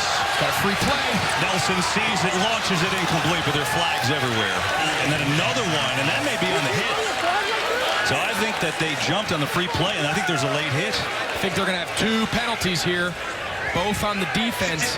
In 98. Oh, there you go. Not... You got DOF on what number? 98. I got roughing the passer on 98. So we're going to go. What was the result of the play? Is that, whose flag is that? Yours? Okay, so we're going to go half the distance to the goal and an automatic first down. There are 2 fouls on the play by the defense. Offside, number 98, that penalty is declined. Personal foul, roughing the passer. Number 98 for the contact for the quarterback's helmet. Half the distance to the goal, automatic first down. Tough play there by 98. Yeah, he just hits Nelson with a left hook square in the jaw.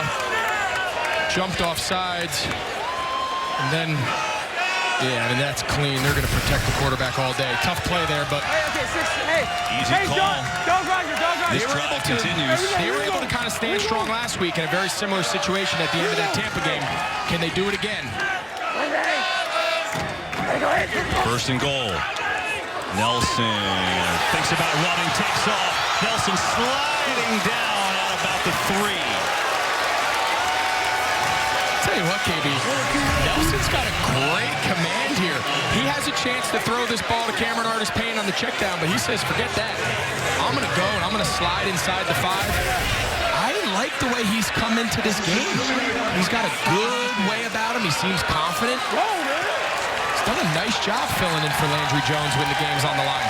Well, the game is on the line. We've hit the 2-minute warning. Dallas looking for the tying score. Knocking on the door.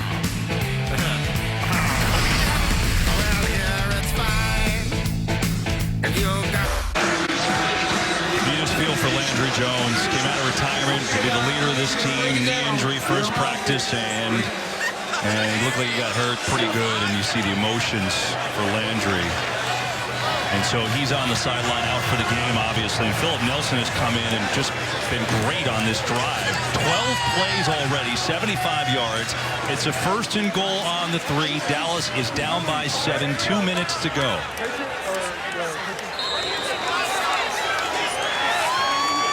And don't forget about this 6'8" tight end down here. Parham is on the right of your screen, number 49. Kind of interesting. First time all day. They got a tight end and a 3-point stance. Instead, they get it to Nagel, and that play is not going to go anywhere. As a matter of fact, it's picked off. What? Oh, my God. It never hit the ground. And Gates has it for Houston. Oh, my gosh. That's absolutely heartbreaking. But they can't quit. They got a minute 57. Ball's on the -5. That was an incredible play. What a play. This defense, though, they need to come out and rally. They've got to hold Houston where they are, and they're going to get another crack at this thing. Look at the ball, one-handed. What a... Oh, my gosh. Good things happen when you run to the ball, KB. They work on it. Just bobbles it. Gates, he's their leader. We talked about him to start the show. Look at P.J. Walker. You know, he's thrilled. But now he's got his work cut out for him. The ball's on the -2. Backed up. These Houston Roughnecks are turnover machines. They came in at a +5. They got 5 takeaways today, 11 of the year. It's the story of their year. But like you said, a lot more time left in this comeback period. The clock stops after everything. Now, don't be surprised to see a long shot here. June Jones, he's not afraid to throw the ball down the field. Walker in trouble. They were trying. Zone. They were. All 3 receivers ran about 35 yards down the field. Walker wanted to throw that ball over the top. Just didn't quite have enough time or didn't quite have the right look, but June Jones is not scared to air that ball out from his own end zone. So Dallas takes a timeout. So each team with 1 timeout left. And again, remember the timing if you're new to the XFL. After every single play inside 2 minutes, the clock will stop. And it'll only begin running after 5 seconds run off the play clock. So you got to spot the ball. And bottom line is you got plenty of time to set up, run the next play without any time running off. They got plenty of time here. If you're Dallas, you can stop the clock 1 more time. Plus, like you said, the timing rules. If you can hold them 3 and out here, you're going to get the ball with plenty of time to go down and have another shot to tie this game or take the lead.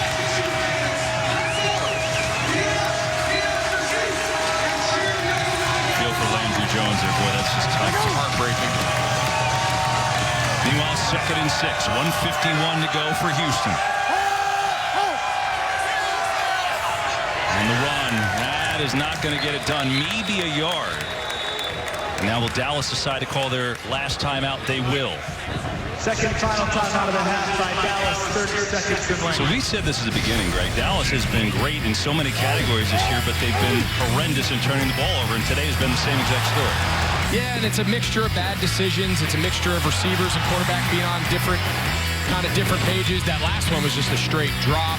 So everyone kind of has their hand in that, but you know, they came into the lead, they came into the game, you know, Houston with a +5 turnover differential, and now they're at 9. You know, they got 5 more turnovers today.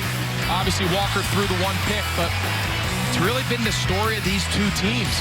Very similar in a lot of the statistics, but Houston's done a great job forcing turnovers and protecting the ball, and Dallas has been the complete polar opposite, and that's got to be very frustrating for Bob Stoops and his staff. For as good as this Houston offense is, really all year they've been set up by the big plays from their defense. And speaking of big plays, you got one here. 3rd down and 5. Do they bring pressure? Yeah. Looks like they're bringing pressure here. They are. Walker sees it, gets rid of it, completes it. Looks to be a 1st down as Walker hangs in and delivers to Malone. What a great job by Walker. He sees the pressure here coming off the edge, and watch him just drift away, and he delivers an absolute strike to Malone on the speed out. It's just big-time ball. He gets the ball. Look at it. Oh. Brown tries to drop underneath it, and he just can't quite get enough. He puts a great pace on that. On the handoff, as the time is winding down, and so it's getting perilously close for Houston. 1 more 1st down they'd be able to do. Again, it's a little different with these timing rules. NFL, you got no timeout. You're inside 2 minutes.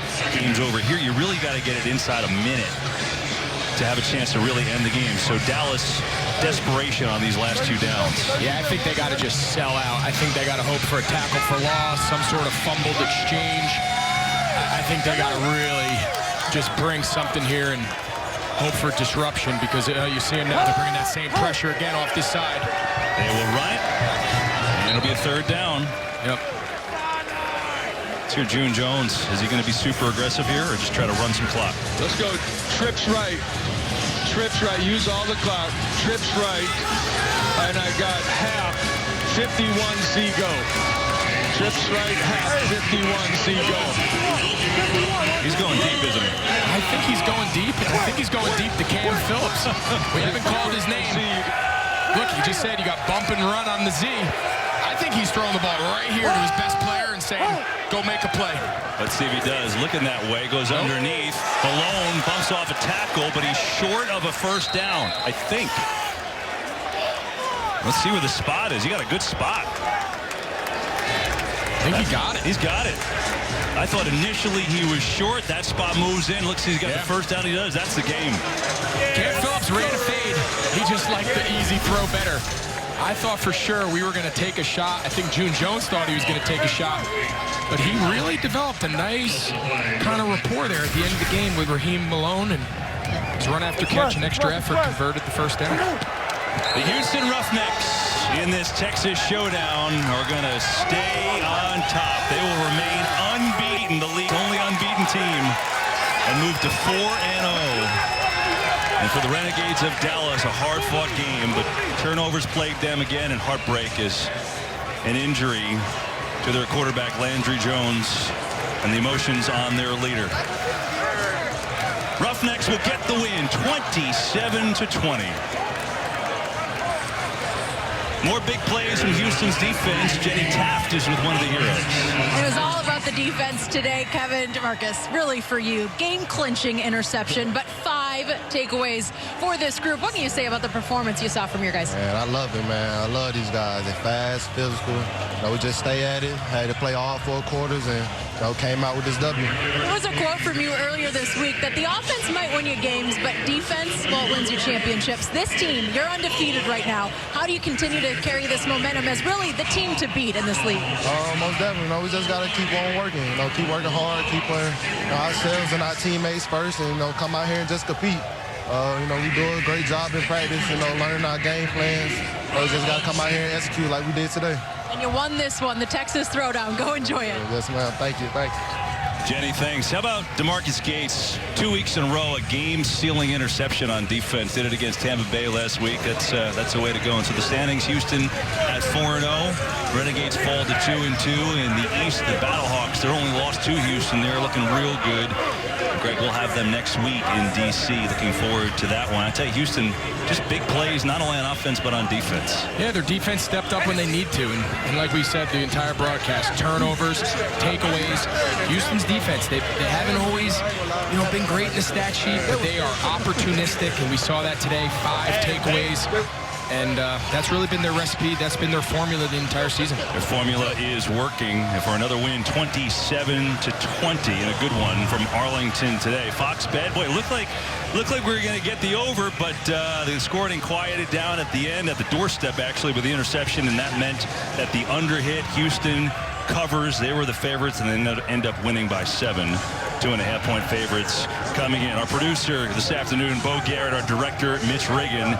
Been a fun one as a Roughnecks, boy. They are tough to beat, and they do it again against their rivals here in Arlington. For Jenny Taft and Greg Olson, the rest of our XFL and FS1 crew, I'm Kevin Burkhardt. Hope you enjoyed it as much as we did.